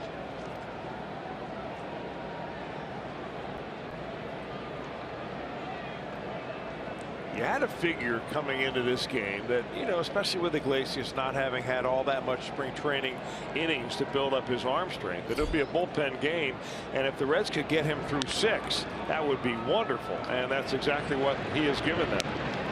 88 pitches for Raisel Iglesias, his first career opening day start. Will that be his final inning? He's trailing 2-1. Welsh is a big user. It's a #1 live sports streaming service. You get a free subscription to At Bat Premium, the #1 app for live baseball. Check it out. Blackout and other restrictions do apply. Visit MLB.tv for details. And of course, we're streaming live now, if I'm not mistaken, Chris, on Fox Sports Ohio. You know, that is the plan, and I've not checked it out yet today, Tom, but I know that it's supposed to be working. I'm going to check it out here. Fox Sports Go. Yep, is where you would find that.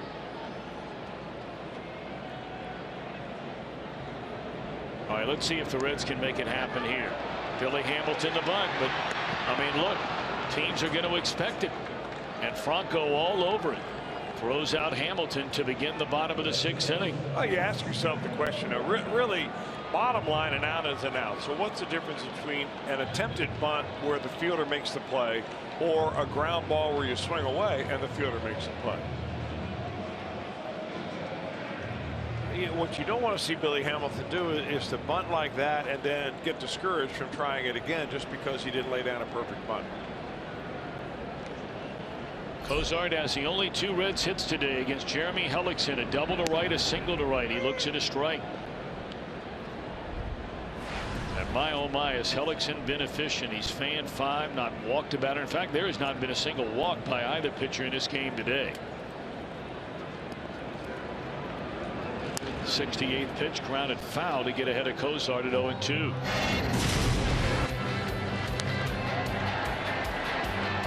Cozart's double down the right field line. He eventually scored in the first, and then that swing you talked about again, Chris, in the 3rd.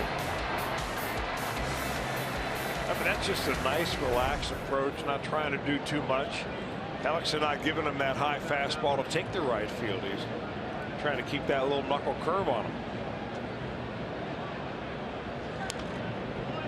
You know, you can just peer into the glove of Jeremy Hellickson. We got a good shot from center field camera so many times on what a pitcher is going to throw. Of course, the hitter can't see that, but we know ahead of time. And if you see that index finger kind of crooked up like he's digging his finger into the seam of the baseball, that's the knuckle curve coming.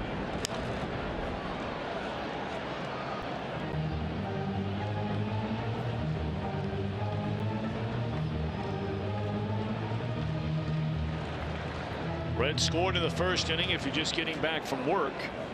Got a double by Cozart.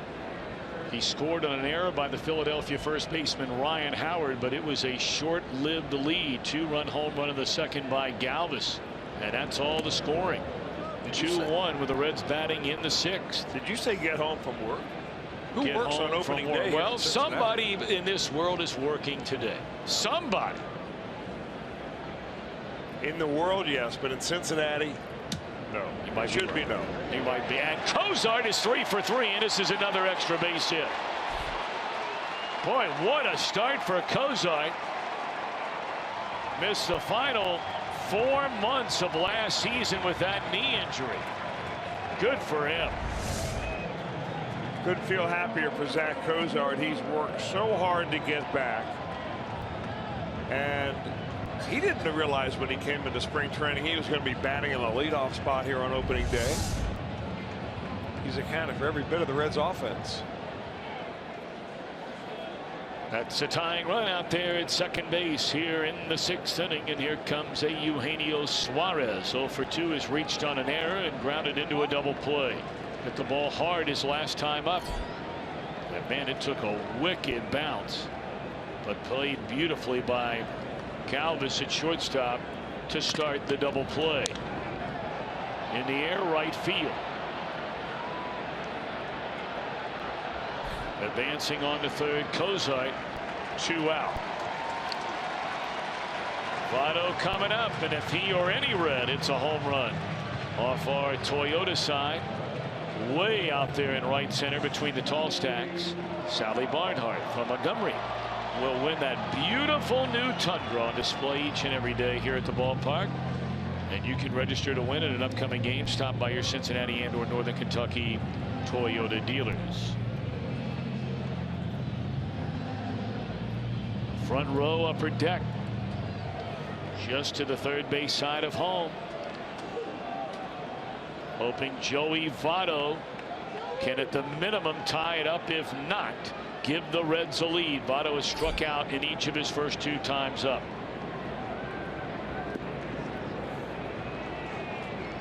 You know, even though Hellickson has struck out Votto 2 times in a row, don't you realize Hellickson's probably thinking, how many times am I going to get this guy? Can I go back to the well one more time? Or do I simply pitch around him and maybe go after somebody I feel better about pitching to, a right-hander like Phillips? Votto walked a major league high 143 times last year. We were kidding in spring training that he would obliterate that record this year until somebody proves, hitting behind him, that they consistently can drive in runs.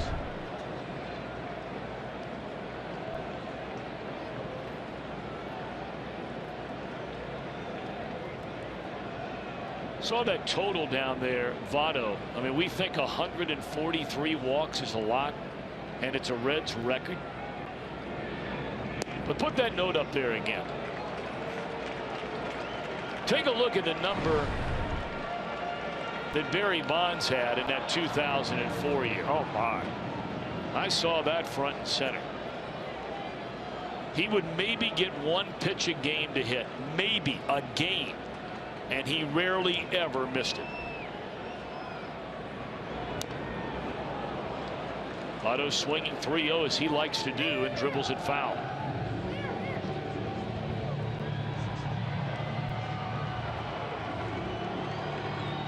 You can say whatever you want about Bonds and PEDs or anything else, doesn't matter.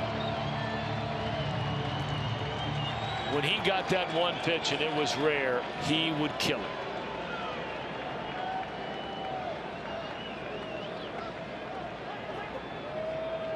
Tying run at third. 3-2 on Votto.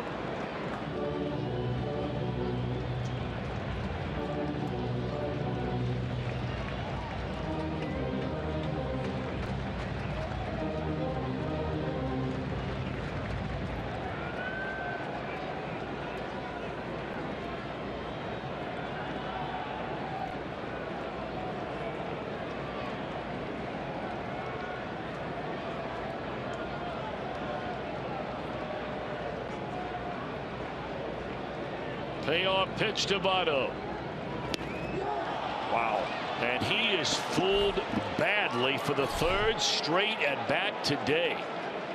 Well, we'll go back and look at those strike 3 swings by Votto today. You might not see 3 of those the rest of the year.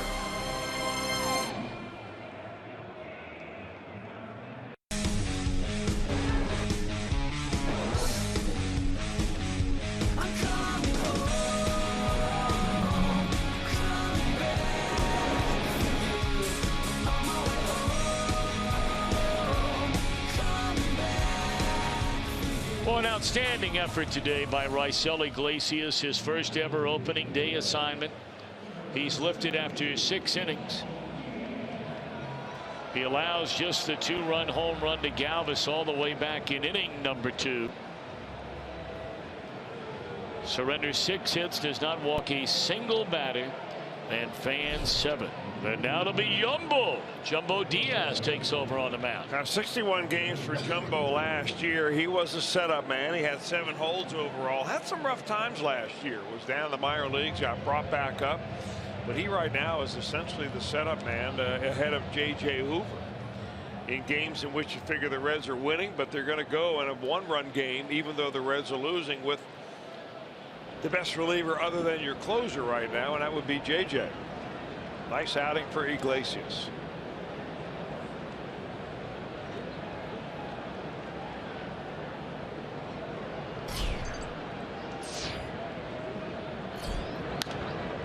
Leading things off, Peter Borges in this Philadelphia 7th. 2 runs, 6 hits for the Phils. 1 error, which allowed the Reds to score their lone run. The Reds have 3 hits, all by Zach Kozai.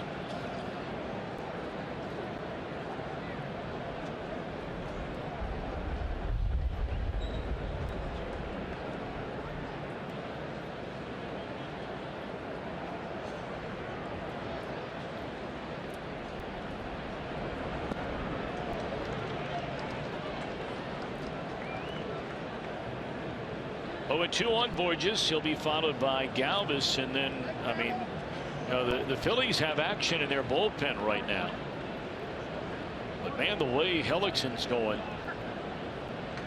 Granted, it's the first start of the year. Here's strike 3 to Borges, but it'd be hard to imagine to take out Hellickson right now. Yeah, I mean, he's making it look easy.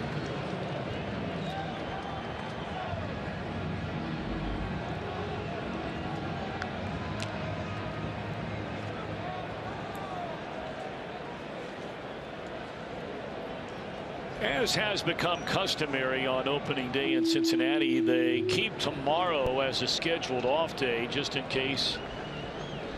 Well, we have inclement weather for the season opener, which from time to time we have. No problems today, although getting chillier as this early evening approaches.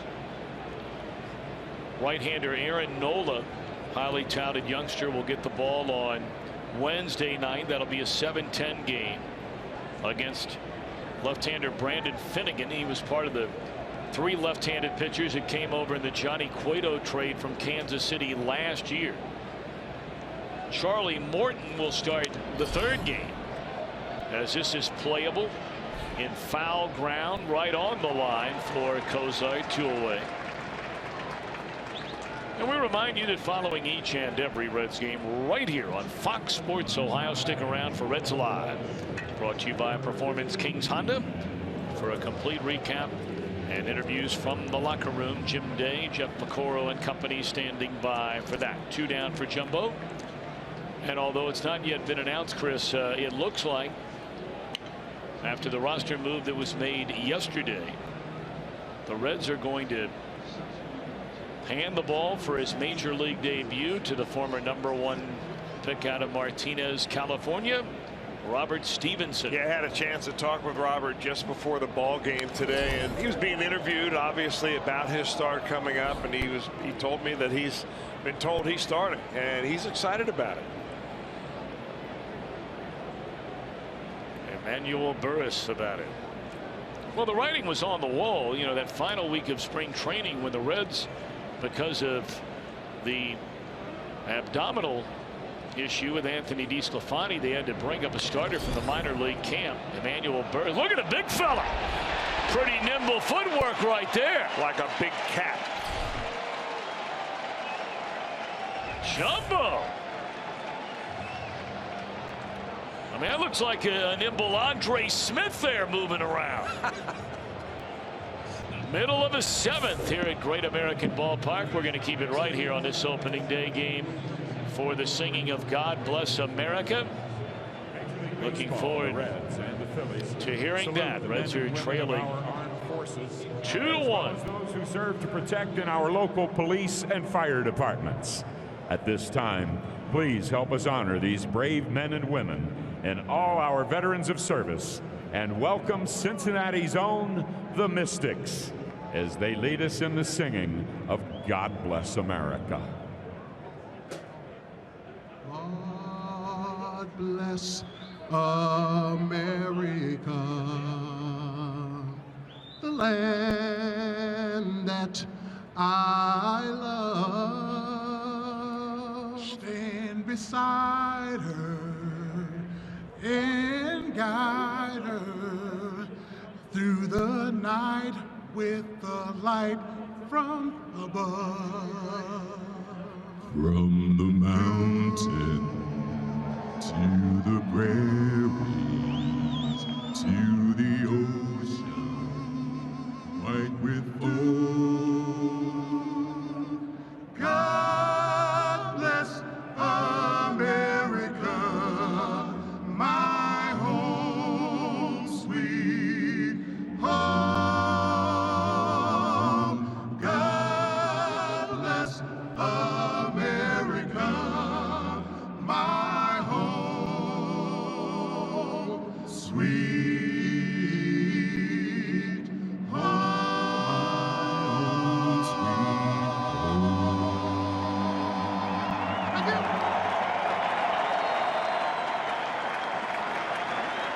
Works Fridays are back at Great American Ballpark. In fact, this Friday night, stick around after the game. We'll have the big show presented by T-Mobile. Pirates in town Friday night, 3-1 REDS, or visit Reds.com. All right, the night is over for Ellickson as he goes 6 sensational innings, allows 1 unearned run, does not walk a single batter, and strikes out 6. He'll give way to the one-time Cleveland Indian, Shenmar Gomez. And the one-time Pittsburgh Yes. Pirate. Maybe you remember Gomez more from the Pirates and the Indians. He's a reliever. 65 games last year. Slider fastball is what he features, and he averages 90, 91 miles an hour in that fastball. Primarily sliders to right-handers and change-ups to left-handers if you're looking off speed.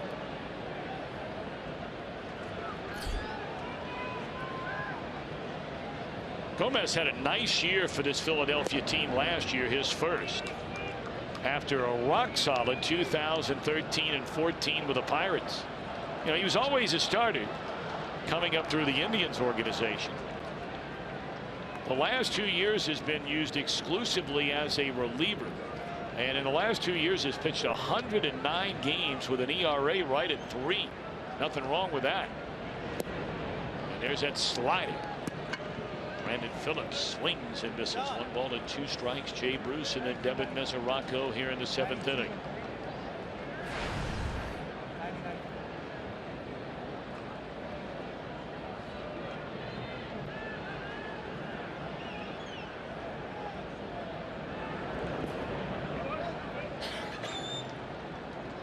Brandon today 0 for 2, twice his fly down, once a pop up, the other a fly ball to center field. Left-hander James Russell, we saw him so frequently through the years with the Chicago Cubs, starts to get loose for the Phils. Tapper out in front of the plate. 1 out.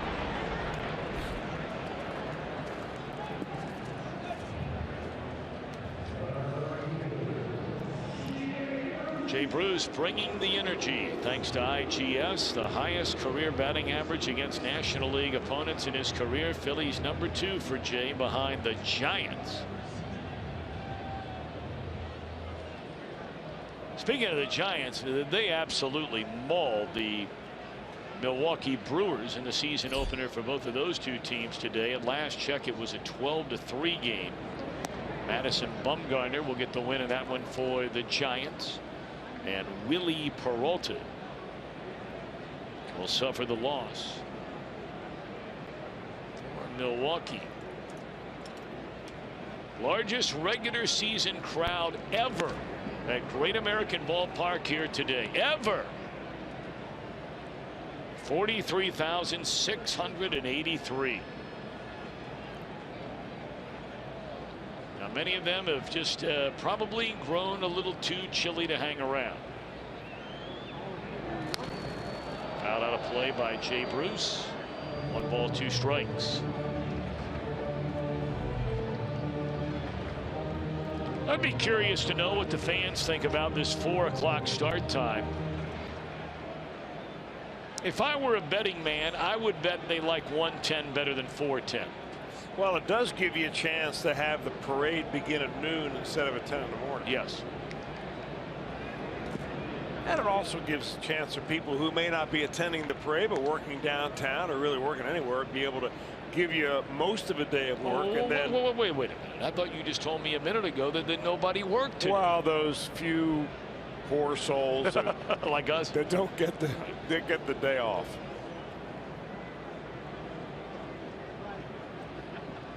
Two and two to Bruce, and it's pulled foul. And of course, for some of the youngsters who are fortunate enough to come down here on an opening day game, you know, you can always say, hey, you know, Jimmy or Lucy, they've got a dentist appointment today. Well, I walked with a whole bunch of 11-year-olds today that all had dentist appointments. Well, and notes to get out of dentists school. are very busy this time of year. We had an excellent time. Walked down with the made the whole parade route with the Cincinnati Reds RBI 10U team, and we just had a wonderful time. The great kids, they were giving high fives along the entire parade route. How cool is that? It was fun. Very cool. 3-2 now on Bruce. On swinging. There you are with that group of youngsters. Yeah, the 10U RBI guys. The coaches are great. Melvin Green, Damon Wiley, Patrick Woodford. I was a little out of uniform, obviously. Yeah, you were really out of shirt uniform. and a pink tie, but yeah, we had a great time, and great kids too. They're doing wonders over there at that Urban Youth Academy. That's right over for many of you that know Cincinnati, but maybe they don't get to that part of town much. This building will ring a bell. The old Cincinnati Gardens, right down the street. Saw a mini game there with the Big O. Oh yeah, saw a lot of games in that building. Some of the great UC Xavier battles back when that was Xavier's home floor. There's a pop up on the left side, and the Reds are gone in order against Gomez. We march on to the 8th. Tight one here on opening day. 2-1 Philadelphia. First inning started well for the Reds. Cozart, who is 3 for 3, has all 3 of the Reds hits. He had a double in the first inning, wound up scoring on an error by Ryan Howard. In the second inning, Freddie Galvis with a man aboard and 2 out just cleared the wall in right center to make it a 2-1 game. Nothing doing against Iglesias after that. Fan 7, walk none, allow the 2 runs in 6 innings, a pat on the back. But right now, he's on the short end of this 1-run game. Jumbo Diaz set to begin his second inning of work. Top of the order. Hernandez, Herrera, and Franco in the Philadelphia 8th inning. Broken back. Boy, and again, it just sails right by the pitcher. We saw one land at the feet of Iglesias earlier. That one nearly hit Diaz. I mean, these bats just simply aren't breaking around the handle. The whole head of the bat's coming loose. That's usually an indication that it's a maple bat. Used to be that all baseball bats were made from white ash. Now they've gone with maple and some other types of wood, and the bats are harder, but when they break, they shatter and fly all over the place.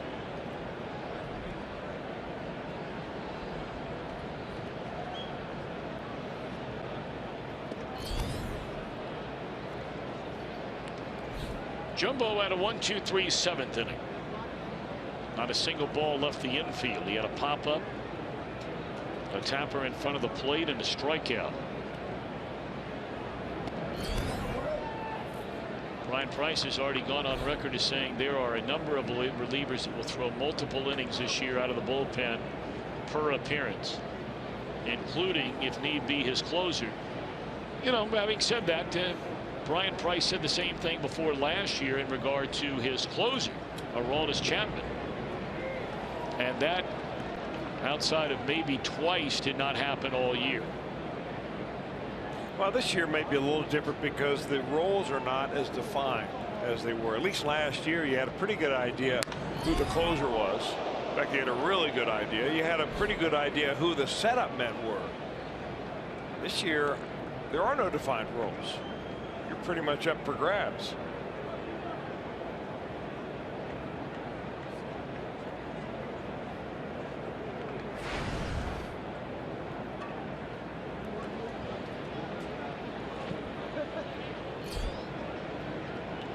Two and two. Suarez. Perfect throw to Votto, one away. April in the OHIO continues Wednesday night. Phillies here at Great American Ballpark for opening night. Chris, you've already tried on your tuxedo. I have indeed. Reds Live will kick off at 6:30. Our first pitch at 7. April in the OHIO is presented by Meyer.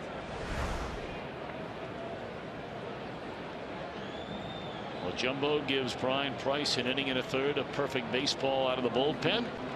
And Brian Price will come get him. And this will be our Skyline Chili call to the bullpen. Nice round of applause for Jumbo. And here comes Tony Cingrani in a 2-1 game. The lefty on for Cincinnati. He had to earn his way into a bullpen spot. He had an outstanding spring, and manager Brian Price says in the spring it's the best he's seen him throw. Much more so than any time in the last couple of years, in large part because I'm seeing a consistent delivery and much more consistent fastball command, as well as a greatly improved breaking pitch, one that I haven't seen in Tony's 3+ years up and down between the minor leagues and the big leagues, dating back to late 2012. And the Reds need him, boys. He's the only southpaw down there. Well, you're right about that, Jim Day. The Phillies have 3 left-handers in their bullpen. Cingrani, the only left-hander. So really, when Brian Price is going to use that left-hander in certain situations, when you got a couple lefties up or a tough guy that you want to finish off, you have to be careful when you use them. Your temptation is to use them too early in the ball game, or then maybe too late and save them and beyond the time that you could use a left-hander. So it's difficult having a bullpen with only one southpaw.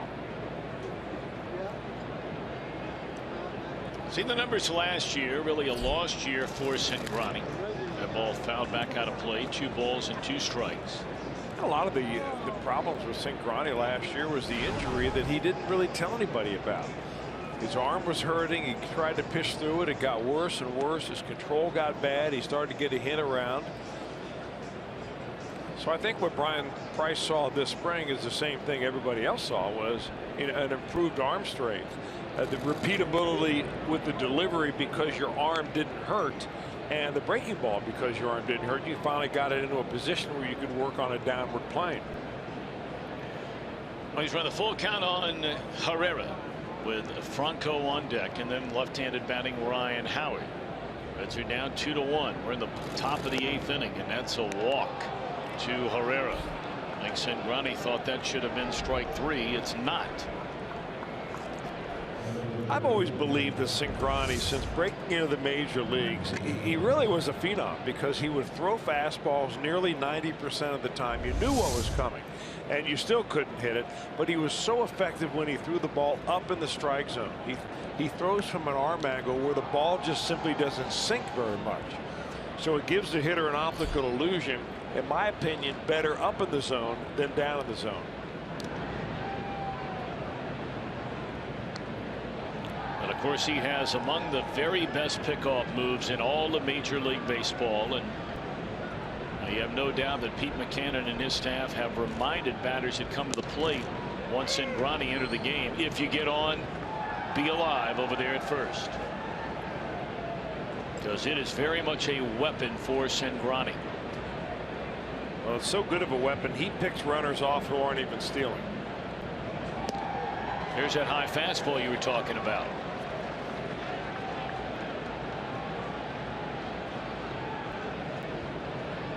Some pitchers are made with their deliveries to pitch down in the zone, down around the knees, get it down there and get a lot of ground balls. Other guys pitch effectively up. And there he is again. That's good morning, good afternoon, and good night. And Chris, you talk about it all the time. You go out and play wiffle ball and throw an high fastball and see how enticing it looks, and see how infrequently you hit it. Yeah, the last two pitches of this at bat, neither of them would have been called strikes. No.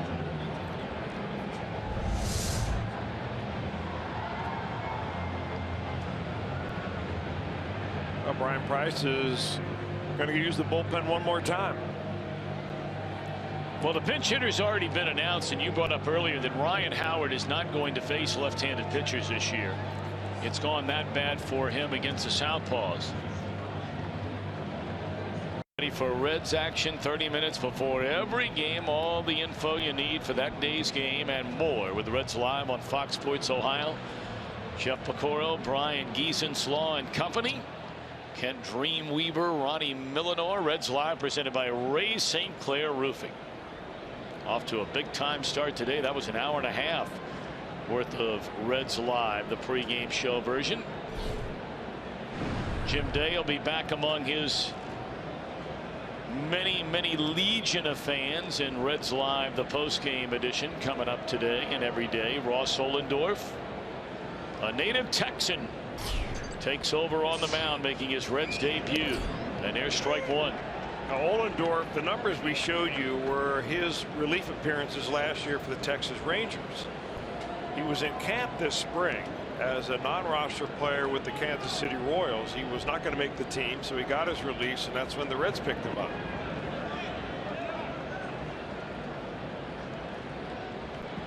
He's been a starter in the past. You may remember the name more from his couple of years around 2009, 2010 with the Pittsburgh Pirates.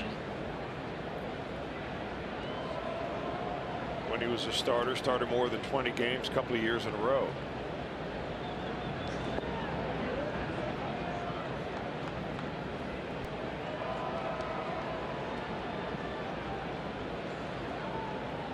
Well, we thought the Reds would be quite busy on that waiver wire in the final number of days leading up to when rosters had to be set on Sunday. And that they were the final week of spring training. 2-2. You know, we don't see it here, but Ohlendorf has a real throwback full windup. If he comes out next inning, perhaps we'll see it. Yeah, swings those arms and backs up with the left foot, right? And the other thing he does, which is a little bit unusual, I saw Jumbo Diaz do that. He works from the very extreme third base side of the pitching rubber, which really helps his breaking ball and maybe his fastball too. It's a pretty good Reds debut right there for Mr. Ohlendorf. Gets a strikeout of Rupp. Reds bat in the 8th, down a run. Jim Day with our Miller Time Moment, brought to you by Miller Lite. The festivities of opening day. A pregame flyover today was performed by an E-2C and an E-2D Hawkeye belonging to the U.S. Navy VAW 120 Greyhawk Squadron. And look at this view from the Naval Station in Norfolk, Virginia. And folks, this is the first flyover from the U.S. Armed Forces on opening day since 2012, and we even got some footage from the cockpit. How good is that? Our Miller Time Moment, and it always puts a jolt into the crowd and gives you some pride just to call yourself an American. Gentlemen. Amen to that.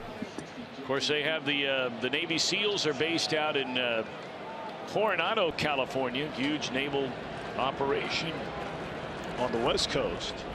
But Norfolk, Virginia is the largest naval base in the United States on the eastern seaboard. David Hernandez takes over on the mound. This guy's been a pretty good pitcher for a long time. Well, he's been with the Orioles. He's been with the Arizona Diamondbacks, where he was a closer. He was with the Diamondbacks last year and signed on as a free agent here with the Phillies in 2016. 6 years in the major leagues. Adam Duvall to be followed, it looks like, by Scott Schebler. He'd be making his Reds debut. Left-handed batter with tremendous power. Had an outstanding spring. They both did, really, and they were competing for the same job. That is Duvall and Schebler. Kind of a lefty-righty platoon situation. Although, as we pointed out in spring training, it will not be, and clearly today is a case in point. They will share time in left field. It's not going to be a straight platoon as we've seen with some of the past, where, you know, one guy plays against the lefties, the other against the righties. Right-handed batting Duvall got the start against the right-hander Hellickson here today. 2 balls and a strike. Not sure Adam liked that call. We have not had one, well, up until, I beg your pardon, Cingrani walked a batter in the top of this 8th inning. First walk by either team today.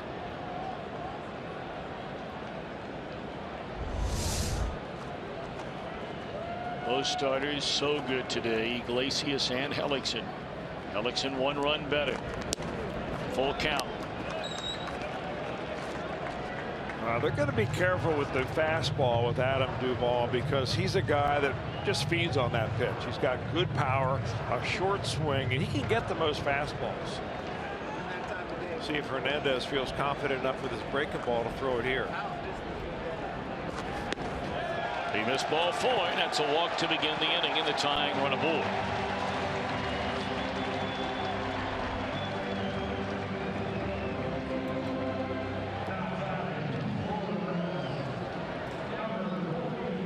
So that'll bring up Schebler. Left-handed batter acquired in the Todd Frazier deal. Got his first taste of both AAA and the major leagues last year in the Dodgers organization. Hit 13 home runs, stole 15 bases at AAA, and in 19 games with the major league club, he hit 3 home runs with an on-base percentage of .325.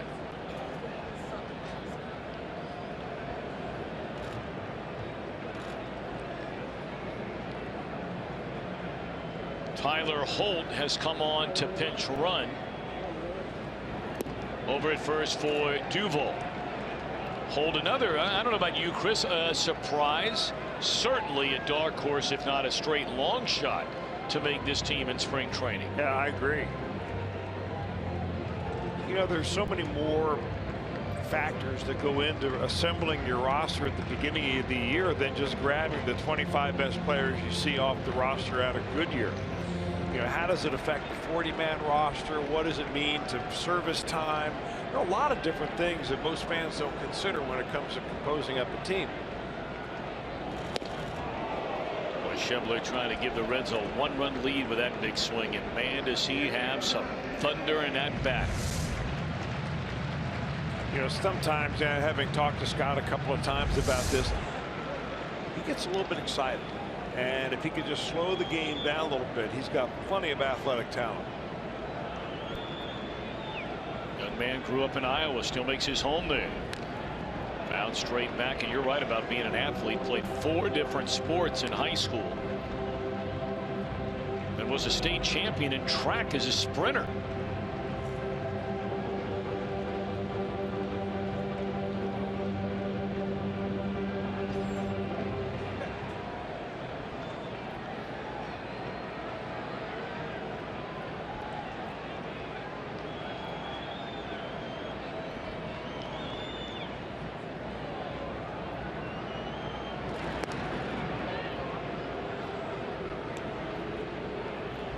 Schebler had 3 home runs, 5 doubles, knocked in 15 runs during Cactus League play, and he saw a lot of playing time. Naturally, when you're trying to make the team, the manager got a long look at Schebler and Duvall and Holt, Cave, breaking ball down and in. 2-2. Got a lot of looks at Yorman Rodriguez. Yeah, forgot about him. Yeah. He started the year on the DL. Reds out of options on him. Got injured late in spring training.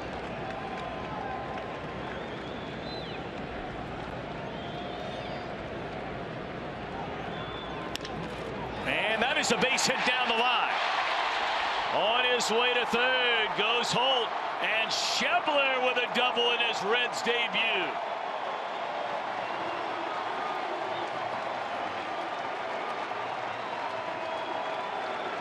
That's a big one right there for Schebler and the Reds. Got to beat this ball right down on the ground. And it took a high hop right over the head of the first baseman, who's drawn in holding the runner on first. So the Reds catch a break. They go first and third with nobody out. You know, Chris, that's one of the little things. You know, we talk so much about, you know, walks in general. If he doesn't walk the leadoff man, that's a one-hopper handled routinely by the first baseman at regular depth. You're right. There are just so many arteries off of the walk that just send managers and pitching coaches off the rail. Reds will take it. And bench coaches like Larry Boa. Yeah, you're right. Of course, it takes a lot less than that. There's a breaking ball to Billy Hamilton. All right. I mean, what better time to come up with a pair than right here and right now in the bottom of the 8th inning. Second and third, none out. You're down a run, infield in. And there's a strike to Billy, who's 0 for 2. He is struck out, swinging, and bounced to third.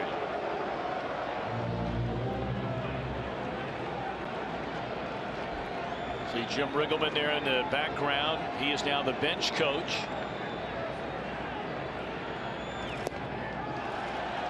Of course, Billy Hatcher goes from first base to third base.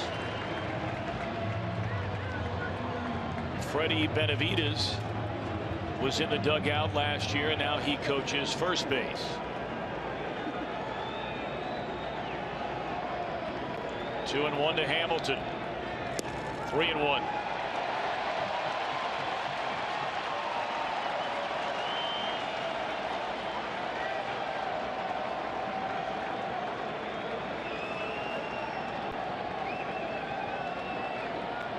Reds trying to rally here in the bottom of the 8th inning, down a run. And they're loaded with nobody out.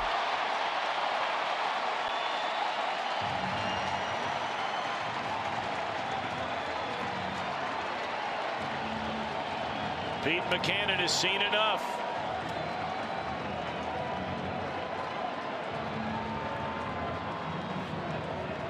He is going to bring on a left-hander from his bullpen. And that'll be James Russell. Cozart, Suarez, Votto, due up. They're loaded. Here in the bottom of the 8th inning, nobody out. The Reds are down a run. Stay with us. This week, T-Mobile customers can get a free season-long subscription to MLB.TV Premium. Just go to T-Mobile.com/MLB and sign up now.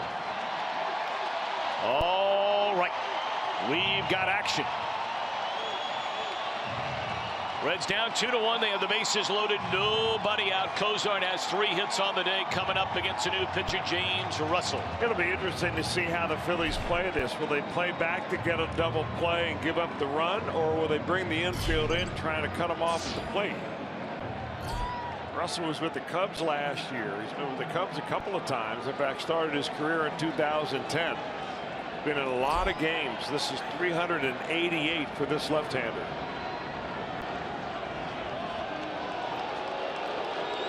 Crowd will boo it, but you know what? It's not a bad move. It frequently, if ever, works, but there is always at one time. All right, Cozart settling in. And it's in the air. Short right field. Holt tags. Here he comes. Here comes the throw. Safe as a call. And the other runners advance as well. It's a tie game. What a day for Cozart.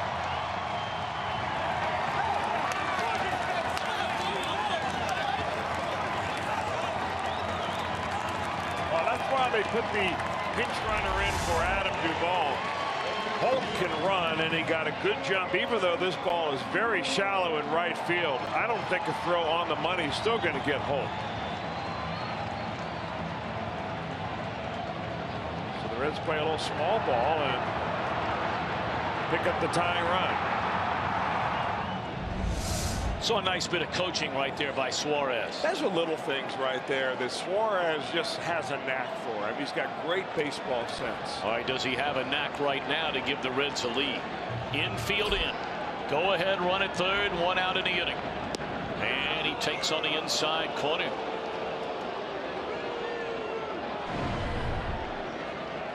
Suarez today has reached on an error, bounced into a double play, and flied out to right. Schebler runs well at third.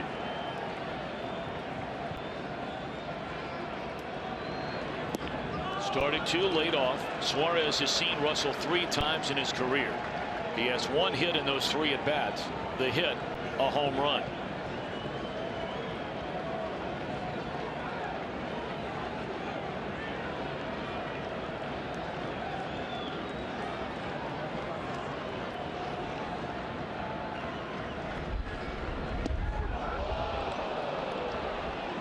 Looked like he pulled off that a little bit. He took a big hack right here, saw it so well that he thought he was going to hit it halfway to New Richmond.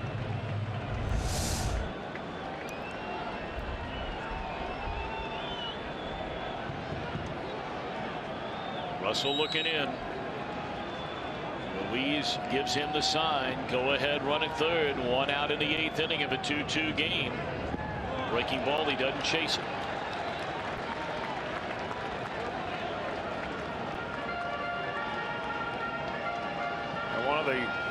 One of the ways you gauge a guy and his ability to get that run in, you got to put the ball in play, even when the infield is in. With less than 2 outs, runner at third, 50 to 60% is about major league average at getting that runner in. Fastball off the outside corner. I'm not really so sure that righty versus lefty pitcher right here that James Russell has the strikeout pitch to get Suarez out. He'll change his approach a little bit with 2 strikes, shorten up, trying to make contact, knowing really that anything into the outfield is going to push in to go ahead run. 3 balls, 2 strikes on Eugenio Suarez. Here it comes. And it's ball 4. They're loaded. 3rd walk of the inning.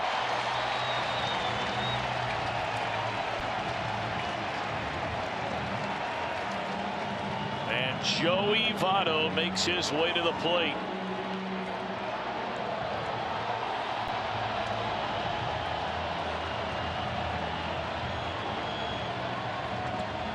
Votto will be the first to tell you today has been as rough a game at the plate for him.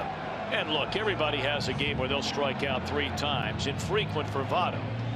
But it's the nature in which he's gone about striking out 3 times. He's really been fooled badly on all 3 strikeout pitches, but no one will remember if he can drive in this go-ahead run in the 8th inning.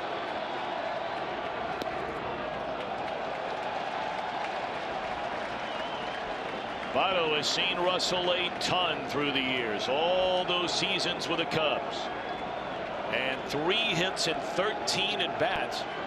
Interesting that Votto has struck out 6 times in those 13 at bats against Russell. Taking all the way there, it appeared.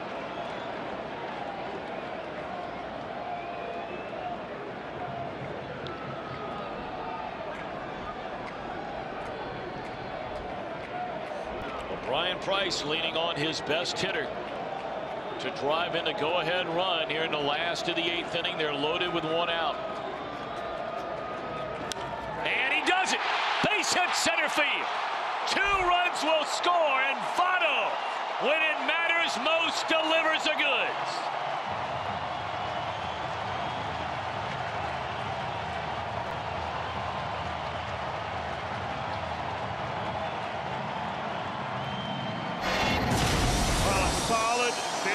Line drive from Votto, and here's pitch by pitch. He starts off with a breaking ball that misses, but then a fastball enter third for a strike.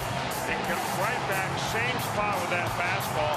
And Votto, a little inside-out swing, puts the ball in play, drives a couple home. And you forget all about the strikeouts when you drive in a big couple of runs with a hit like that. And you saw Votto after that hit sort of wipe his brow and then flick the sweat off, which drew a big grin from Freddie Benavides.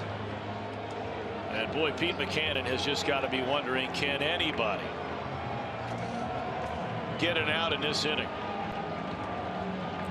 The Reds have struck for 3. Clutch hitting by Votto gives the Reds a 4-2 lead. On TV, you can now stream Reds games live on your mobile device. Just go to your app store, download the free Fox Sports Go app. You log in, start the stream, and watch the Reds wherever you go. Talked about Votto's reaction. Yes, sir.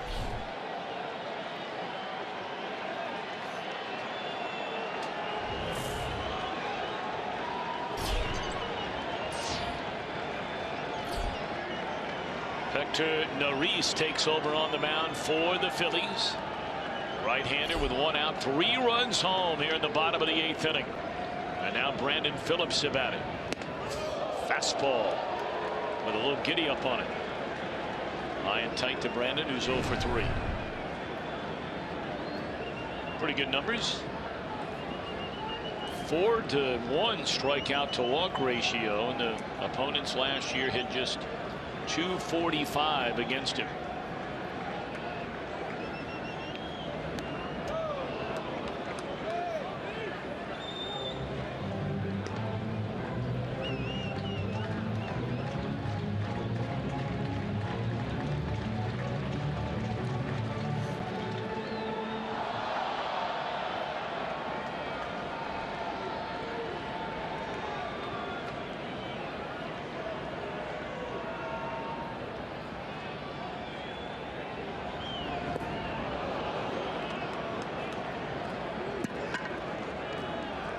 Neris is basically a 2-pitch pitcher. He's got a fastball that he runs up there low to mid 90s, and he's got a splitter.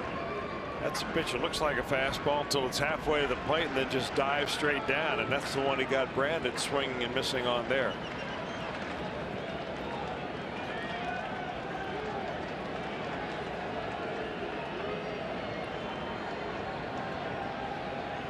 Neris delivers, and that one hits Brandon Phillips, and they're loaded.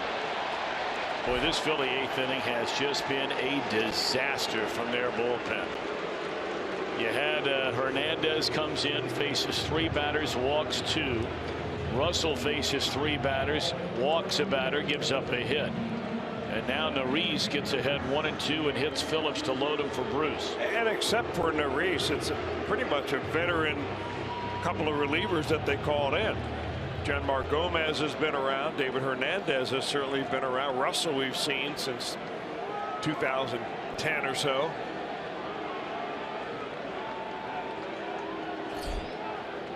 All right, now Bruce infield in. Bruce trying to hit a grand slam on that cut. Barely hit it off the end of the bat. Well, he was looking fastball and got something other than.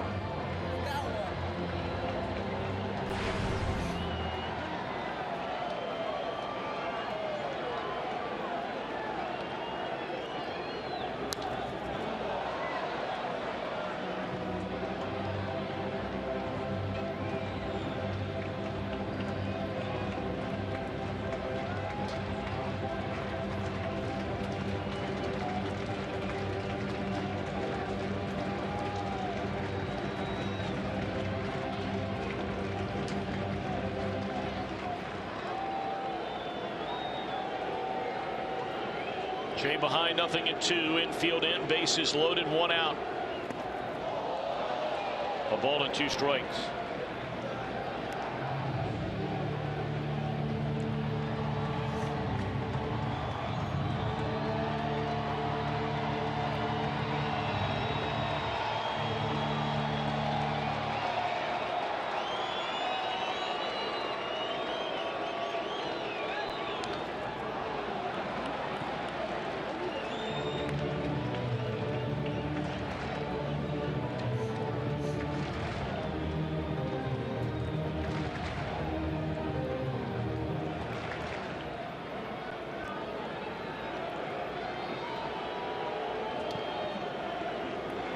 1 ball and 2 strikes.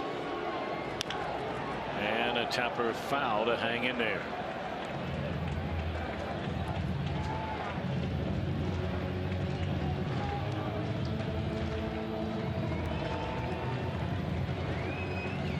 Most of the crowd that has stayed, and a lot of them have left. I mean, it is very, very cold now. On their feet. This game closing in on, well, right around 2 hours and 50 minutes, and we're in the bottom of the 8th inning. Reds so quiet. They had 3 hits, all by Zach Kozart, until this 8th inning, an inning which began with a walk, then a double. Off the bench by Schebler, and Bruce delivers a 2-run base hit. And that one gets through the center fielder, and the trail runner advances 2 bases. Here comes Phillips, and he's going to be out. Overly aggressive there by Brandon, but you're up 4. He took a chance, and it's thrown out. Bruce a 2-run single to make it a 6-2 game. Well, a really good at bat for Jay Bruce. He just hung in there with a couple of good swings to spoil bad pitches, and he finally got a slider. I think maybe Neris decided he couldn't get that splitter by him, so he threw something else. And you know, I can see why Brandon tried to push this right here. The Phillies didn't look like they were able to catch the ball the entire inning. They dropped it twice in that particular play on the hit by Bruce. They dropped it on the way into the infield, and they did make the play at home to get out Brandon Phillips. But the Reds have a 4-run lead with a 5 spot here in the 8th. That'll be ruled a single and an error on the center fielder. And then, of course, they throw Phillips out at the plate. Bruce 2 runs batted in. A 5-run last of the 8th inning. What an uplifting inning for a ball club that has read pretty much negative prognostications all spring long.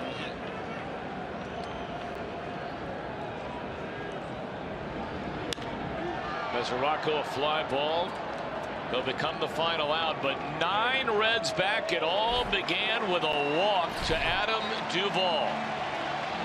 I mean, some huge hits in the inning. And now here comes the new Reds closing. With Chapman gone, they give the ball to JJ. On Fox Sports Ohio, brought to you by Toyota. For over 30 offers, visit buyatoyota.com. Toyota. Well, baseball is back, and FS1 begins the season on Thursday. Prince Fielder and the defending AL West champion Rangers take on Mike Trout and the Angels. America's home for baseball all season long, FS1, or watch it live on Fox Sports Go. The Reds, they're up for 5 in the bottom of the 8th inning. It is not a save situation now with a 4-run lead. Nonetheless, J.J. Hoover is now the Reds' closer. Well, he wants to be the man. Whether he gets a save out of this or not, really not important to J.J. Hoover. He's the one guy that came into spring training this year in the bullpen with a job pretty much defined. It was his job to lose Hoover as the job of the closer. And he turned around the season. Last year he went 8-2, had a really good earned run average, just had an excellent season overall after having a 2014 where he was 1 win and 10 losses. And it really couldn't have gotten worse for JJ. And you know, really, you look at his 4 years in the major leagues, and 3 of the 4 have been quite good. But boy, that 1 year was really rough. Carlos Ruiz to start things in the Philadelphia ninth. He will be followed by Hunter and then Borges. Reds trying to nail down this opening day victory. You know, both of these teams through the history of baseball have really struggled on opening day. Fly ball down the left field line. Did he get it? Oh boy, did he get it. That is an unbelievable catch out in left field by Tyler Holt. That's one of the reasons he really caught the eye of Brian Price and his staff. His all-out play. This is going to be a fair ball if he doesn't get it. Not only does he get the out, but he saves an extra base hit to start the inning off. That is a dandy.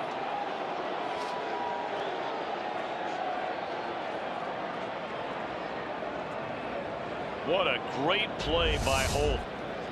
Man, what a play. You'll see that plenty of times later tonight. Strike one on Cedric Hunter.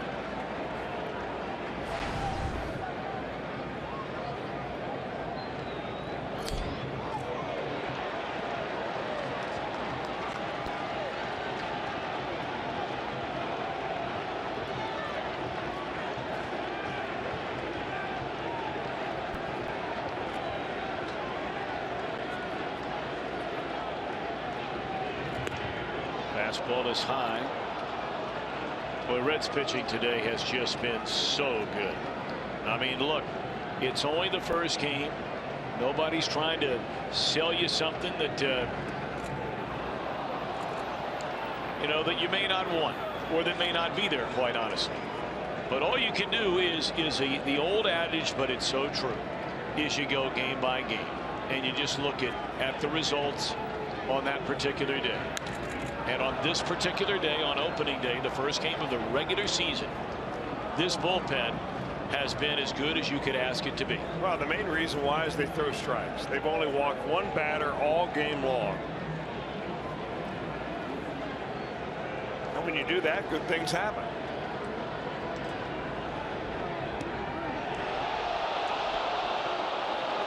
Jumbo Diaz goes an inning and a third. Perfect. Cingrani a third, a strikeout, the only walk of the day. And then Olendoy, who right now is in line for the win, struck out the only batter he faced in his Reds debut. It's not a bad way to get the fans on your side.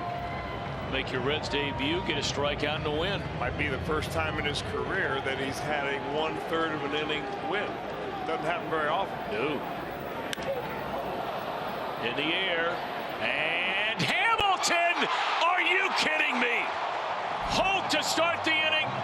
Hamilton for the second out of the inning. There are no holes in that outfield right now.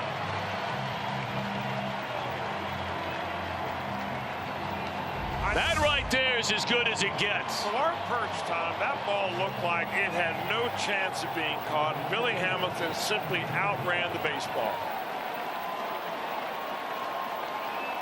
Man, that is some defense.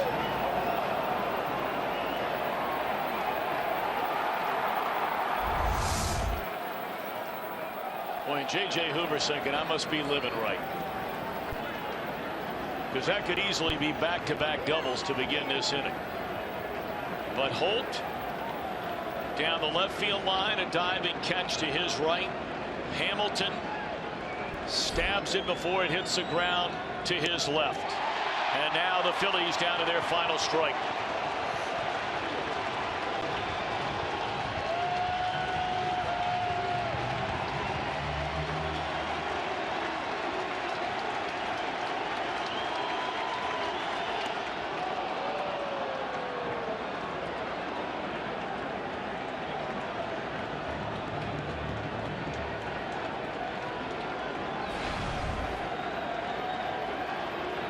One-two pitch.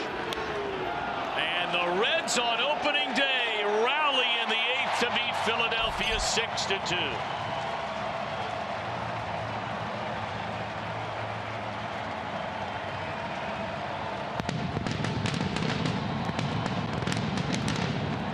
You know, you look back on that bottom of the eighth inning.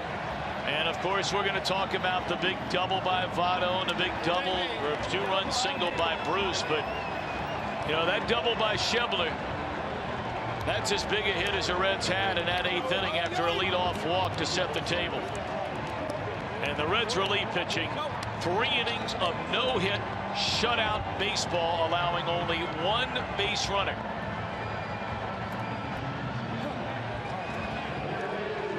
Not a bad way to get 2016 started, wouldn't you say? 6-2 our final. We're back in a moment.